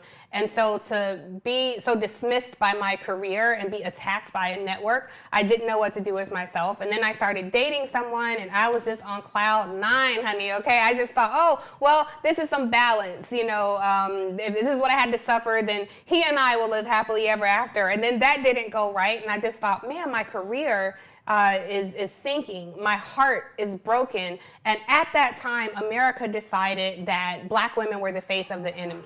And I was talking about it with our good friend Van Newkirk, an editor at The Atlantic, and he said, damn, you sound like every black woman I know right now. And so I thought about it. I said, yeah, we pour our love into this country, and it doesn't love us back. We pour our love into our men, and we don't always feel love back. And we pour our love into our careers, and our careers are certainly not loving us back these days. And so I use myself as a variable, as a tiny microcosm, and then I branch out at the 1,000-foot level. So I tell all my business. I'm being very unfiltered about things that happen at MSNBC, things that happen in my relationship, who's Roland's frat brother, by the way, but that's a whole other story, and things that happen in the... Mustafa's an alpha, too, now. All right, well, y'all got some shady people in the group, but anyway, I share these things with the intention of reflecting to my sisters that you are not going through this alone and trying to give us some hope, because as we talk about saving America and what we're going to do and how we're going to save it, I think we have to first give ourselves something to believe in. So I wanted to give a mirror reflection to black women to say, yes, sisters, I too am bleeding, I too am crying, but I am in these trenches with you, and I know in your arms and in your company, I am safe. And so this letter really is me bleeding on the pages. And look, I hope the book is successful. I anticipate it to be successful, but truthfully, if this book sells 3,000 copies or 300,000 copies, the one thing that I ask, that I pray for, is that black women will tap into deeper self-love and that I have made black people proud. That is my only goal with this book, particularly with black women. I hope they feel seen, and when they see me and they've read the book, I hope they feel like you did that. I felt like you spoke for me. I felt like you wrote my thoughts. That would send me to tears every single time, a lot faster than making the New York Times bestseller list or any other of the bestsellers list. Is for my sisters. I think, first of all, you just talked about, and Randy, you're going to be able to ask a question about the book coming up next. And also, hey, I know we're going to go to headlines. Let Brittany know if she has a question for Tiffany, then I'm going to go to her too. So let me know if she has one. when you talked about the show and even the relationship, I think one of the things that I think that we have to learn, whether you're men or women, you're man or a woman, that one, a show, a job, a relationship, a church, a whatever, that doesn't define you. And I think, I love the movie The Insider, which of course was about the 60 Minutes and the whole tobacco scandal. And there's this great scene where Al Pacino is playing Lowell Bergman, 60 Minutes producer. And he said, Lowell Bergman, 60 Minutes, I wonder if my calls get returned if that's not at the end of my name. And I think that right there, I think is an issue for a lot of people in that they are defined by that. I'm so-and-so MSNBC. I'm so-and-so CNN. I'm so-and-so this. For sure. Where for me, I never ever allowed everything about me to be defined by who I worked for. So it was very interesting when CNN ended 13 years ago in April. And it was very interesting how I would go out and people would go, CNN. And probably after about 6 months of the TV One show, that began to wane. And then they always mixed up TV One and BET. But then it became that. And then when the TV One show ended, December 2017, it was always TV One. Probably about 6 months after this, then it was Unfiltered. And I knew this, but what it also taught me was that I'm not defined by the letters attached to my name. It's the name that comes before the letters. And that has to be a lesson that a lot of people have to accept, that TV gig, that radio gig, whatever, that sucker will end one day. But that can't define who you are. I agree with you, Ro. But I have to say, I don't think I never considered myself defined by any role I had professionally. And I don't think the nearly 400,000 Black women who are now unemployed define themselves by their job. But it is what we poured into it. It's but what that's we what I mean. To it. We pour, I think what I mean by it is we pour so much into it. And then when it ends, it's like, well, what the hell I was doing, as opposed to knowing exactly what it was. And so that's what I mean by define. And so it becomes, someone once said to me, I am my job. My job is my life. And I said, so that job ends, does your life end? And they looked at me, and I said, no, I'm asking you a serious question. If the job ends, and the person had to grapple with that because they went, whoa, I didn't realize I said that. And I was trying to get them to understand that we can be committed to a job, but I hear you, it's but not just us. I don't think Black women feel that way, to be honest. I don't think we walk around with our company letters on our chest. Some folks do. Some folks do. We know some of those. I've had to deal with some people and help them through that. But our work so often, like our humanity butts up against our ambition. You know, our work so often. I mean, you think about the Black women in the federal government. Like they were living in service. They had a role to play. Yeah. You know, it wasn't just about this was a path us for the middle class, but it was living in service to our community. This was a way we could move dollars. We could provide goods and services to people. And every Black person I know, when we are in these roles, we're not like, oh, I'm so happy to be working at this Fortune 100. It defines me. It is, oh, I am defining my service to my community through the platform that afforded me right now. I never was defined by MSNBC, but I certainly thought I am going to use all that's happening in the country right now with this platform. I am going to use every minute of television, every time I have a microphone, in service to humanity and liberation. And so when that is taken away, and you were one of the first people to reach out to me, like, who cares? Let's move on. Get in front of a camera. Keep doing what you're doing. Come on my show. You were so supportive, but it still felt like a gut punch. It wasn't like, oh, the white man kicked me off his plantation. That wasn't it. It was, how much do we have to do to be afforded some respect? Like, I am doing, I'm working harder than most people I know. For example, right now I'm working harder than most people I know, but this basic below average ass white woman was gifted the platform of running CBS News. It's not that I'm defined by it. Not just even gifted, also they bought her company for $150 million. Precisely. That hasn't made any money. Hundreds of millions of dollars. Yes. I had a platform. I had 100,000 unique daily visitors reading the beat. Nobody came along and gave me, hundreds of millions of dollars to buy that. Nobody said, oh, you're smart. You've been working in this business a long time. You run a newsroom. And so I hear you. I think it's wise counsel. But with the book, I'm trying to say you have a righteous anger right now, and you are validated in that righteous anger. You deserve to feel that way. Don't let anybody talk you out of your feelings. It is not fair. I guess the reason I never felt like caught off guard, and I've always joked about this here, that I start every job with the premise I'm gonna get fired anyway. So the first, I laugh about it, but literally, it's like I'm telling you, like there are people who still come up to me who I work with. We were at TV One. They were like, "You were never pissed when the show got canceled." I said, "No, I wasn't." And it was like literally, as like we're sitting in the office. You're Alfred Liggins, and you're telling me show's canceled, and while he's talking, I was already planning. So it's. But it's okay, Ro, for you to sit in your feelings. Like after CNN, you had every right to be upset after CNN, and you had every right to be upset after TV1. Oh, no, hold on, but I'll tell you this here. The reality is here. I left, CNN ended in 2013. 2009, I joined 2007. 2009, I brought a sponsor to the table. Southwest Airlines was gonna be the primary sponsor of a weekend show for me. They were like, what the hell? When they said they were not going to give me a weekend show, I walked out John Klein's office. I wasn't even about 100 feet, and I called Jonathan Rogers and said, they're not giving me a weekend show. That's John said, okay, we're gonna launch you one. But when I walked out of that office, the moment he said that, I said, I'll never get a show here. I'll always be a contributor. This was the mindset. CNN from this day is about to become my personal venture capitalist for what I actually want to do. So part of that also for me was just an understanding how these folks and how their games work, and say, you know what, I'm not going to allow you to, in fact, was it quite interesting because he also wanted me to leave all of my black shit. We had lunch and wanted me to leave Tom Joyner, TV One, and I was like, why would I leave all my stuff? And he got fired in 2010.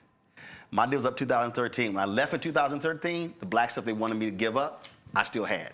So that was hear just your point, this. but you're talking about the economics and business planning. No, how I felt. I did. But that's not how you felt. You're talking about I was planning. How you felt is I was disheartened after CNN, or I was angry after CNN. Like those are the feelings. Now, how you channel those feelings into other things is something different. But what I'm writing about is you have a right to be hurt. You have a right to be angry. You, Roland, have a right to be hurt. I mean, this book centers black women, but I hope black men read it, because I think that's part of our challenge, the focus on black excellence and make money and build an empire. Yes, but somewhere in that is our hearts. And I'm gonna tell you, my heart was broken, okay? It was broken, not because I lost a job, but because of my life's goal to make my community proud. I felt like I failed them in that moment. My heart was broken because I was vulnerable enough to share myself with another person who was disrespectful to me. My heart was broken because after all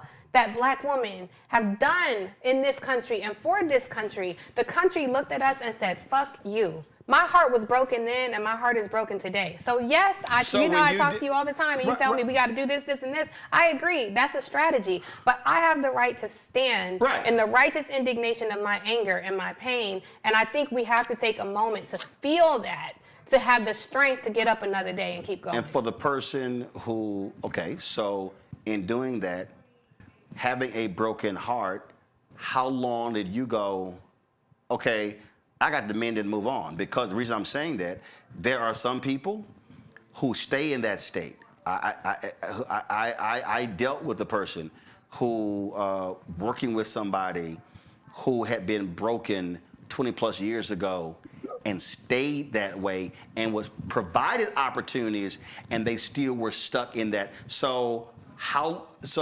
long were you in that state? So I don't like putting a timeline on how long somebody should feel. But I think how long did you say, okay, you know what? Now let me. Bro, I'm still in that state. Got it. but I'm putting one foot in front of the Got next. it. I'm moving with a broken heart. Like so many other Black women across the country, I am moving with a broken heart.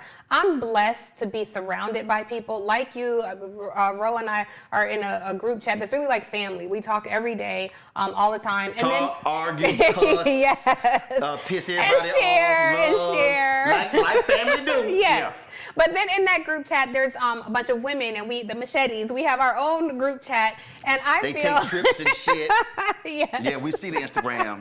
But when I'm sinking in the quicksand of my life, those are the people who are pulling me through. Right. And yes, and they might be heartbroken while they're pulling me through. Like if we're gonna cry together, but we continue to work. And I just don't want people to think, oh, I gotta wipe these tears, and I can't feel. I gotta swallow this down. Like no, you can feel with that broken Right. heart. But I take your point, Ro. We have to move as well. So I'm trying to do both. And the only reason I asked that question because unfortunately I know some people who are still stuck and they're there and it's like, okay, when we going? They need some encouragement. Right. They need somebody to hold their hand and pull them along. And that's a thing that you can have a broken heart. You can go through pain. You can be angry, pissed off, but you can also still move. And it's okay. Most times, but for a minute I couldn't move. Right.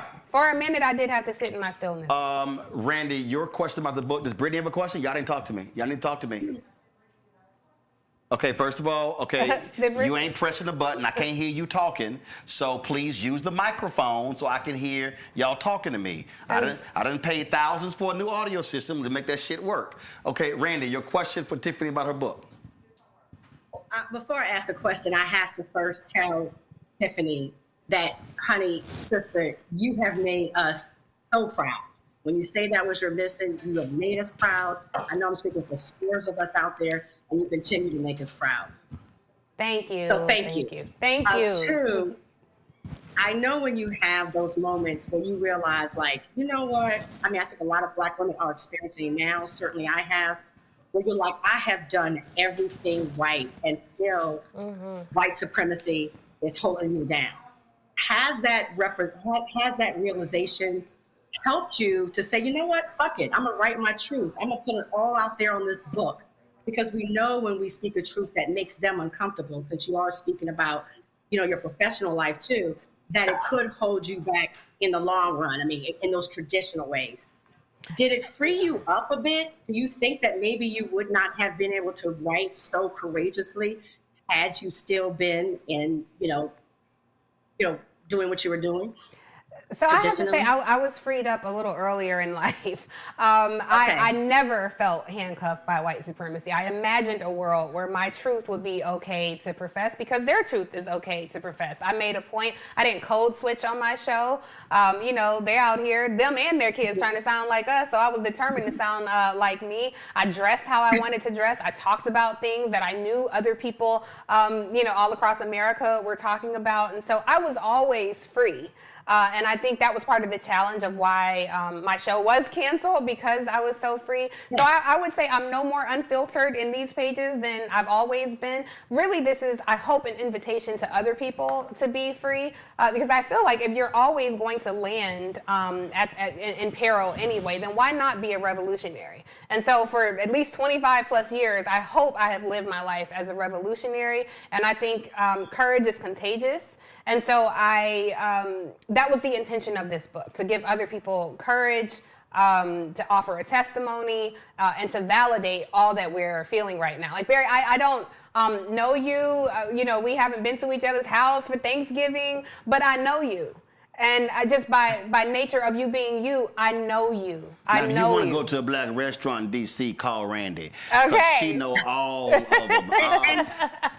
And speaking of Black-owned establishments, I've been online trying to order the book, and I'm not seeing it for pre-order on Mahogany Books, because I'm going to order. It's not there, but if you actually pull up my iPad, if you go to hatchetbookgroup.com, HACHETTE. bookgroup.com. It is available for pre-order. So the easiest thing to do is in the search box, type in Tiffany Cross, book will come up, and then you can pre-order the book, hardcover, ebook, as well as trade paper book as well. And audiobook. Yes, audiobook is here as well. All four there. But I hope people do the hard copy because I was intentional about the cover. If you combine the colors of the American flag, red, white, and blue, you get variations of that purple. And with the woman, I made it like decorative, so people would want this on their nightstands. I want y'all to buy whatever. So Me too, but buy the hard copy. Don't listen to what Tiffany just said. I want y'all to buy it however you like, but get the hard copy too. If y'all want the ebook, if y'all want the audio book, if y'all want the paperback book, large print, it's true. buy it. Damn all. I just wanted them to have something hard. I feel you. I feel you. Listen, if y'all don't do that, print the damn cover Listen to out. Ro. Print the cover out and hang it up, put it in a frame, but buy it on whatever platform. Brittany Noble has a question. You know, Tiffany, I just really appreciate you for being so candid and sharing your story. And I know what it feels like to be stuck, if you will, if you had a bad situation in a newsroom and, you know, just trying to move forward. One of the questions for me is about love. I know that you experienced a little heartbreak from an alpha. Are you still open to Hey. Let's be real clear, okay? She experienced heartbreak from a dude.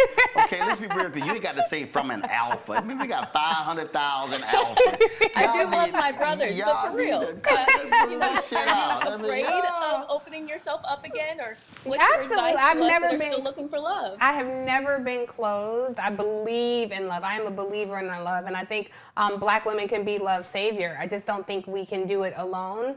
But I think a part of us, this disconnect that we have with each other, that this chasm that has grown over the decades, I believe it can be repaired. I mean, that's how we have survived this 400-year nightmare. It was our love for each other, so much so that when we got off those torture chambers and got here on the shores of America, we clenched so hard for it. The skin of that love was underneath our fingernails because we really loved each other. And so I think if we don't get back to that, then we have no chance of surviving. And I know that Black folks are survivors. So I personally believe in the daunting, daring love that happens in a relationship with a man and a woman or whomever you love. And I will never not believe in that. I won't let monsters turn me into a monster, because I think if you don't have love, you're kind of a monster. It's something that's not human about you. So yes, I believe in love for sure. Well, I think we are certainly. I think part of the issue of what we're facing today, this is where I do believe social media comes in, and people don't. A lot of people do not understand how the algorithms work. Mm-hmm. The reality is the algorithm is positioned for rage. It ain't positioned for love. Mm-hmm. The algorithm is positioned to piss you off because they understand how to make you mad, to make you upset, and it feeds so much of that. So I had someone hit me, and I don't know why this stuff keeps showing up in my timeline. I'm like, that's by design. Mm-hmm. You may have seen one thing, and it's about to roll another 8 to 10. They want to see if you're going to stop and watch and keep scrolling.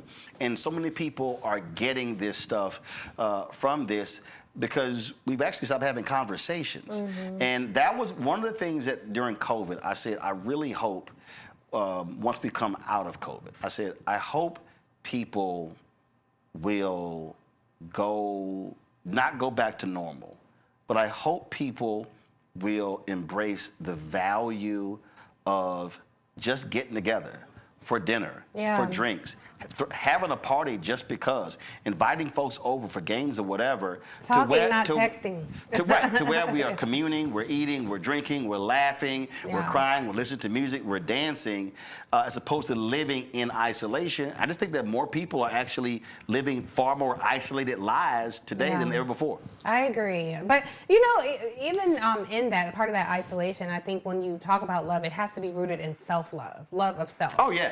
So when you have so much love for yourself, the overflow is what you offer to someone else.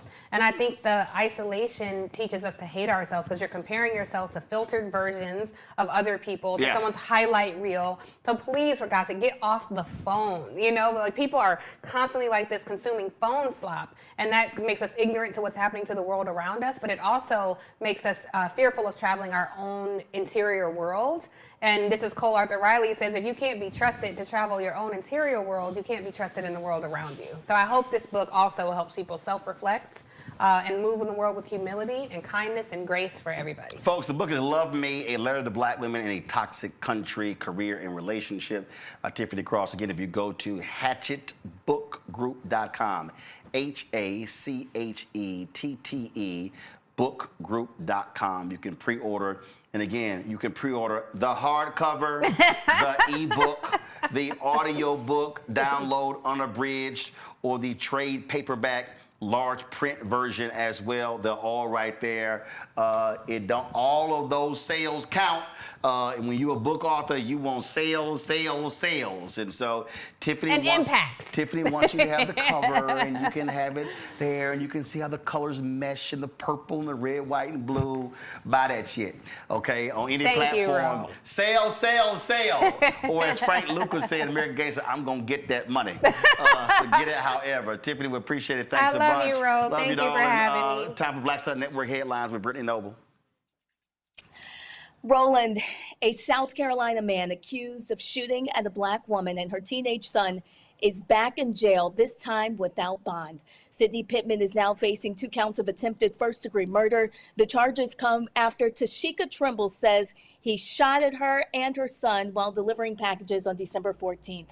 Trimble says she mistakenly pulled into his driveway. After realizing her mistake, she delivered the package to the correct address. As she was leaving, Pittman shot at her car multiple times. He was arrested the next day and charged with 1 felony count of discharging a weapon into an occupied property and a misdemeanor count of injury to personal property. In December, Pittman was posted a $200,000 bail and was released a few days later. Well, a controversial probate judge in Michigan accused of making racist and homophobic comments will not be back on the bench. It comes from recordings in September of 2024 of Judge Kathleen Ryan making several offensive statements. At the time, the probate court's former judge removed Ryan from the bench and filed a complaint with the Judicial Tenure Commission. Judge Ryan has been on paid leave for 15 months. Now her lawyers say she is voluntarily retiring. Democratic Senator of Arizona and retired Navy Captain Mark Kelly is striking back at the Pentagon. He is suing the Department of Defense. Kelly is pushing to stop what he says is an unprecedented effort to punish a sitting member of Congress for political speech. This move directly challenges whether the executive branch can use military authority to discipline lawmakers who criticize its use of force. Kelly filed the civil suit on Monday against Defense Secretary Pete Hegseth and senior military officials. He is asking a federal judge to block a Pentagon review that could downgrade his retirement rank and reduce his military pay. Well, nearly 15,000 nurses have walked off the job, making it the largest strike in New York City's history. Right now, there's no indication that they are close to a contract agreement with the hospitals that employ them.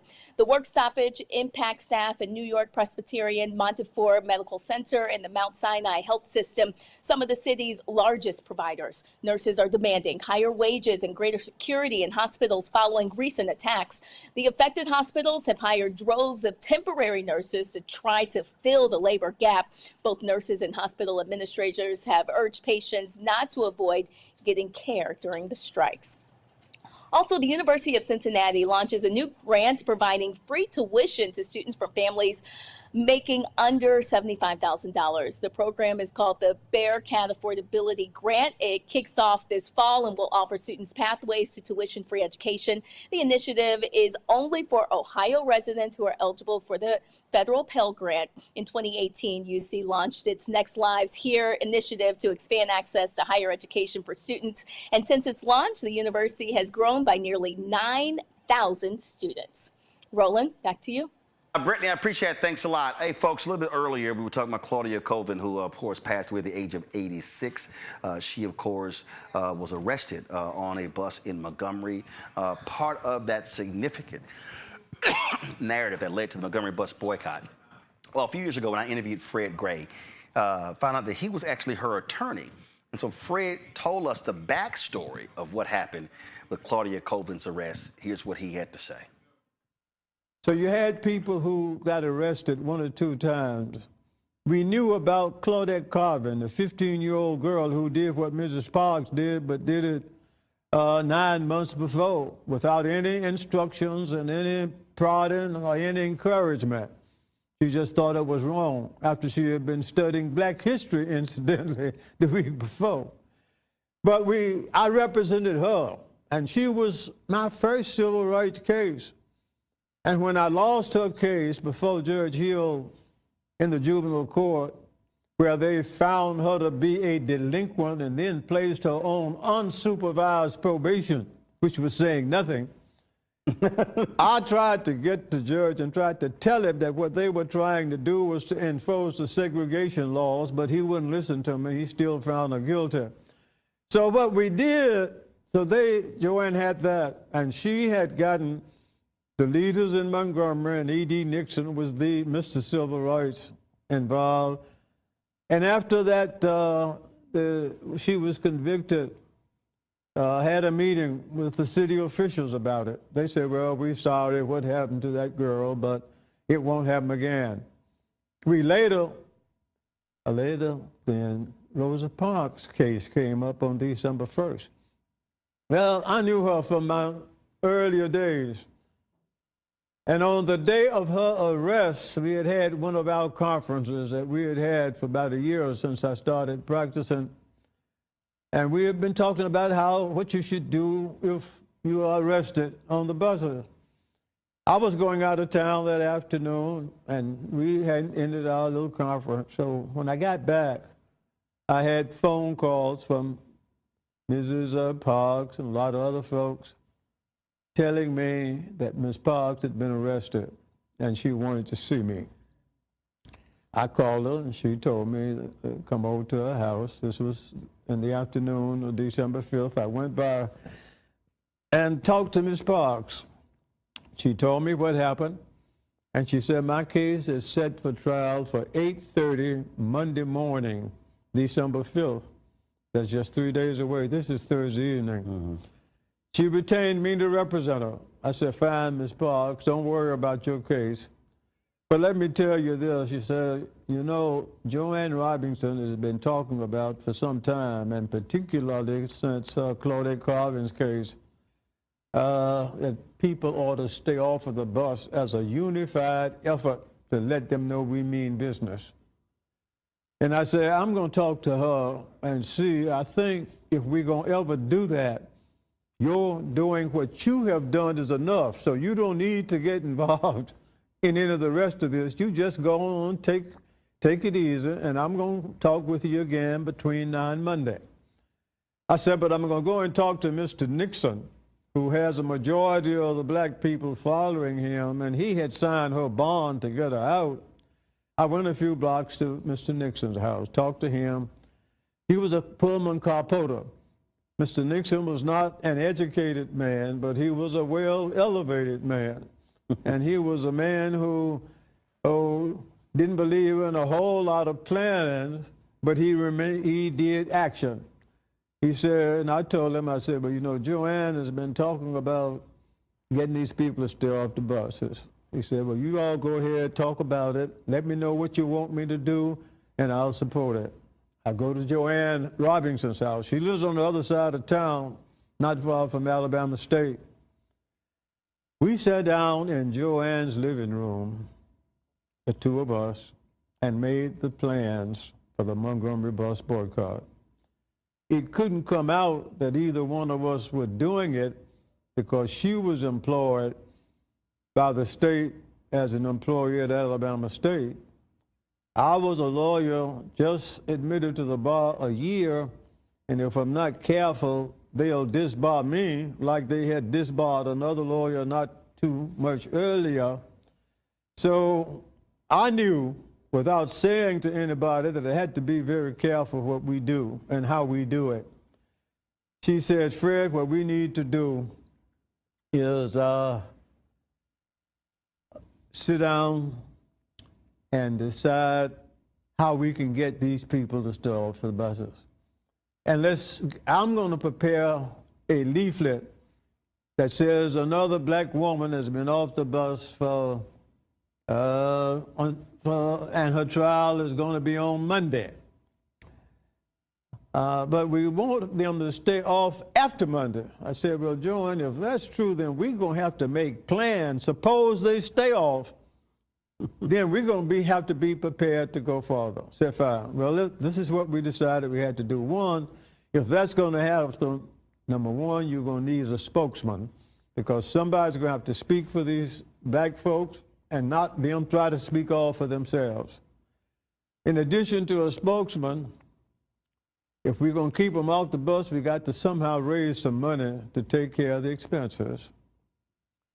And we're going to have to get somebody to plan a system of getting folks to and from wherever they are going. Normally, Mr. E.D. Nixon would have been the head, whatever you call him, because he had more followers than anybody else. But Rufus Lewis, who was a former coach at Alabama State, also had some followers. He was concerned primarily about registration and getting people admitted to when they are elected, they must be responsible. He ran also a nightclub called the Citizens Club. And guess what? In order to get in there, you had to be a registered voter. So I said, we need to find, so these two people, which one are we going to use? Joanne said, neither one. Said, use my pastor. Martin Luther King, haven't been here long, haven't been involved in civil rights activities or no other activities other than his church. But one thing he can do, he can move people with words. I said, that's what we need. Now, had you met him by that point?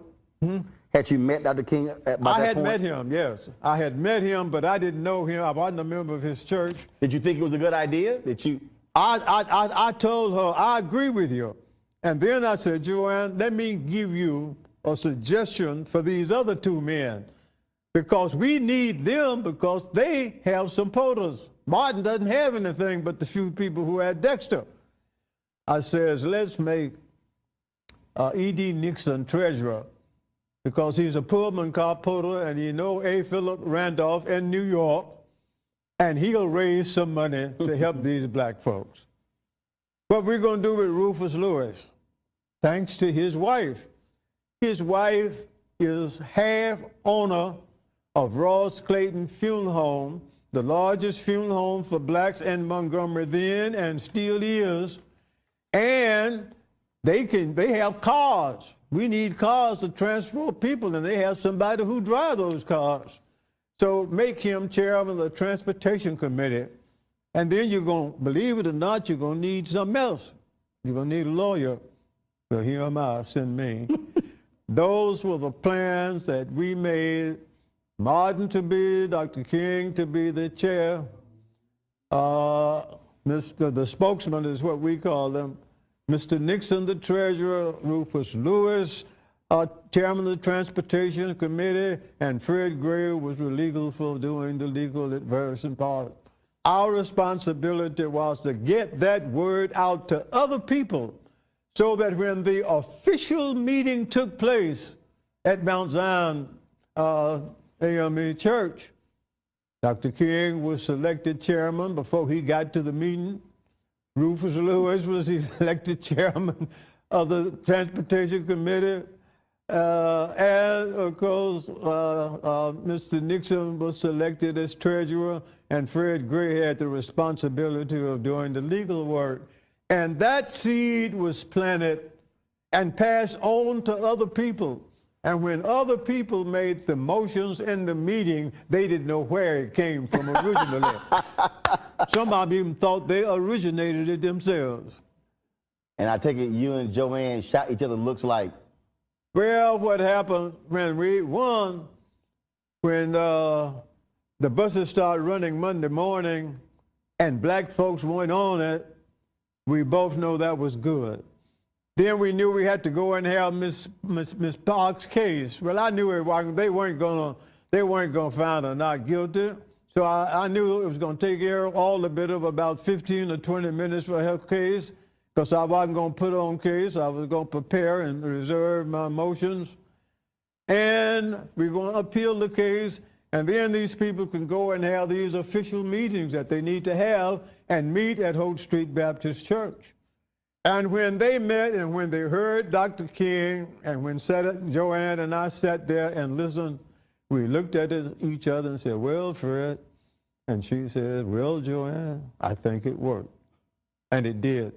So if we're going to work today, and then all of these people got together and stayed off of the buses for 382 days, we don't get out there and try to do it by yourself. You need to be able to get somebody else, and if you do that, you may find there's somebody else who think like, who want the same thing that you want, even though they may think about doing it a different way. So so when people talk about Ms. Colvin, this is the story. They didn't want to use her because she wasn't right. She wasn't the right, she had issues. They wanted somebody. I've heard all these different reasons why, describing that. Yeah, this happened 9 months before, but yeah, the respectable black folks didn't want to use a young girl. All of that are things that came up long time after the fact. I was a lawyer, and I know what those facts are. And I did not determine not to file a suit on behalf of Claudette because, as some people said, she were expecting. Whether she was or was not a material fact to me. It's something I would take into consideration. But the reason we did not file the lawsuit for Claudette is because the community itself, there was a difference of opinion in the leadership of the community as to whether we ought to do it at this time. And a lawyer represents clients.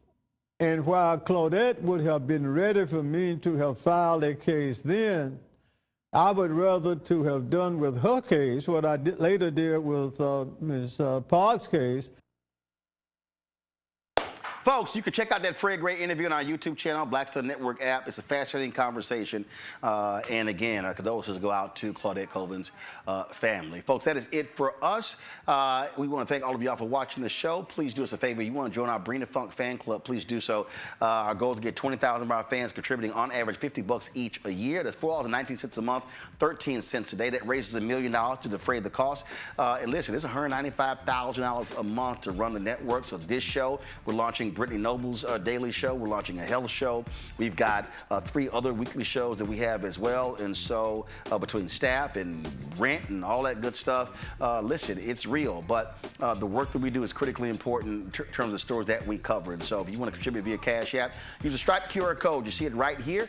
That's also for credit cards as well. If you want to send a check and money order, make it payable to Roland Martin Unfiltered, P.O. Box 57196, Washington, D.C. 20037-0196. If you want to download the Black Star Network, first of all, I'm sorry, PayPal, R. Martin Unfiltered, Venmo, RM Unfiltered, Zelle, Roland at RolandSMartin.com, Roland at RolandMartinUnfiltered.com. Download the Black Star Network app, Apple phone, Android phone, Apple TV, Android TV, Roku, Amazon Fire TV, Samsung Smart TV. You want to get our Roland Martin Unfiltered Black Star Network swag, be sure to go to shopblackstarnetwork.com. Yes, black-owned media matters. Also, don't blame me. I voted for a black woman. All those shirts, their hoodies, their crew necks, zip-ups, everything is on shopblackstarnetwork.com. And again, we had, of course, the candle company on earlier today, Multifaceted. We got the other products. You see all these products right here in our studio. Those are all black-owned companies. And then you can get those products at shopblackstarnetwork.com. When you support those products, you also support this show. So we want you to do that as well.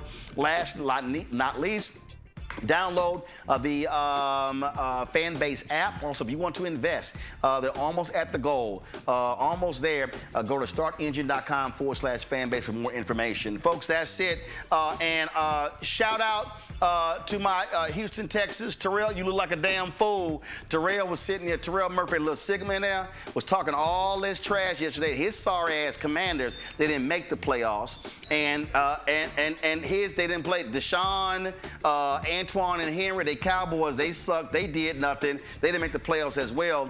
So Terrell decided to run his little Sigma mouth trying to trash my Texans when his little sorry team didn't even make the playoffs. Oh, y'all gonna be joining us right on the couch, or y'all gonna lose tonight. It's amazing how he was real quiet last night on the text chain. See, that's what happens when you write checks your sorry ass team can't cash. All right, so again, let me be real clear. I'm only conversing with playoff teams. If your team did not make it, then you should remain quiet until the NFL draft. Because that's all you have to look forward to. Terrell. I'll see y'all tomorrow right here, Roland Martin Unfiltered on the Black Star Network. Holla!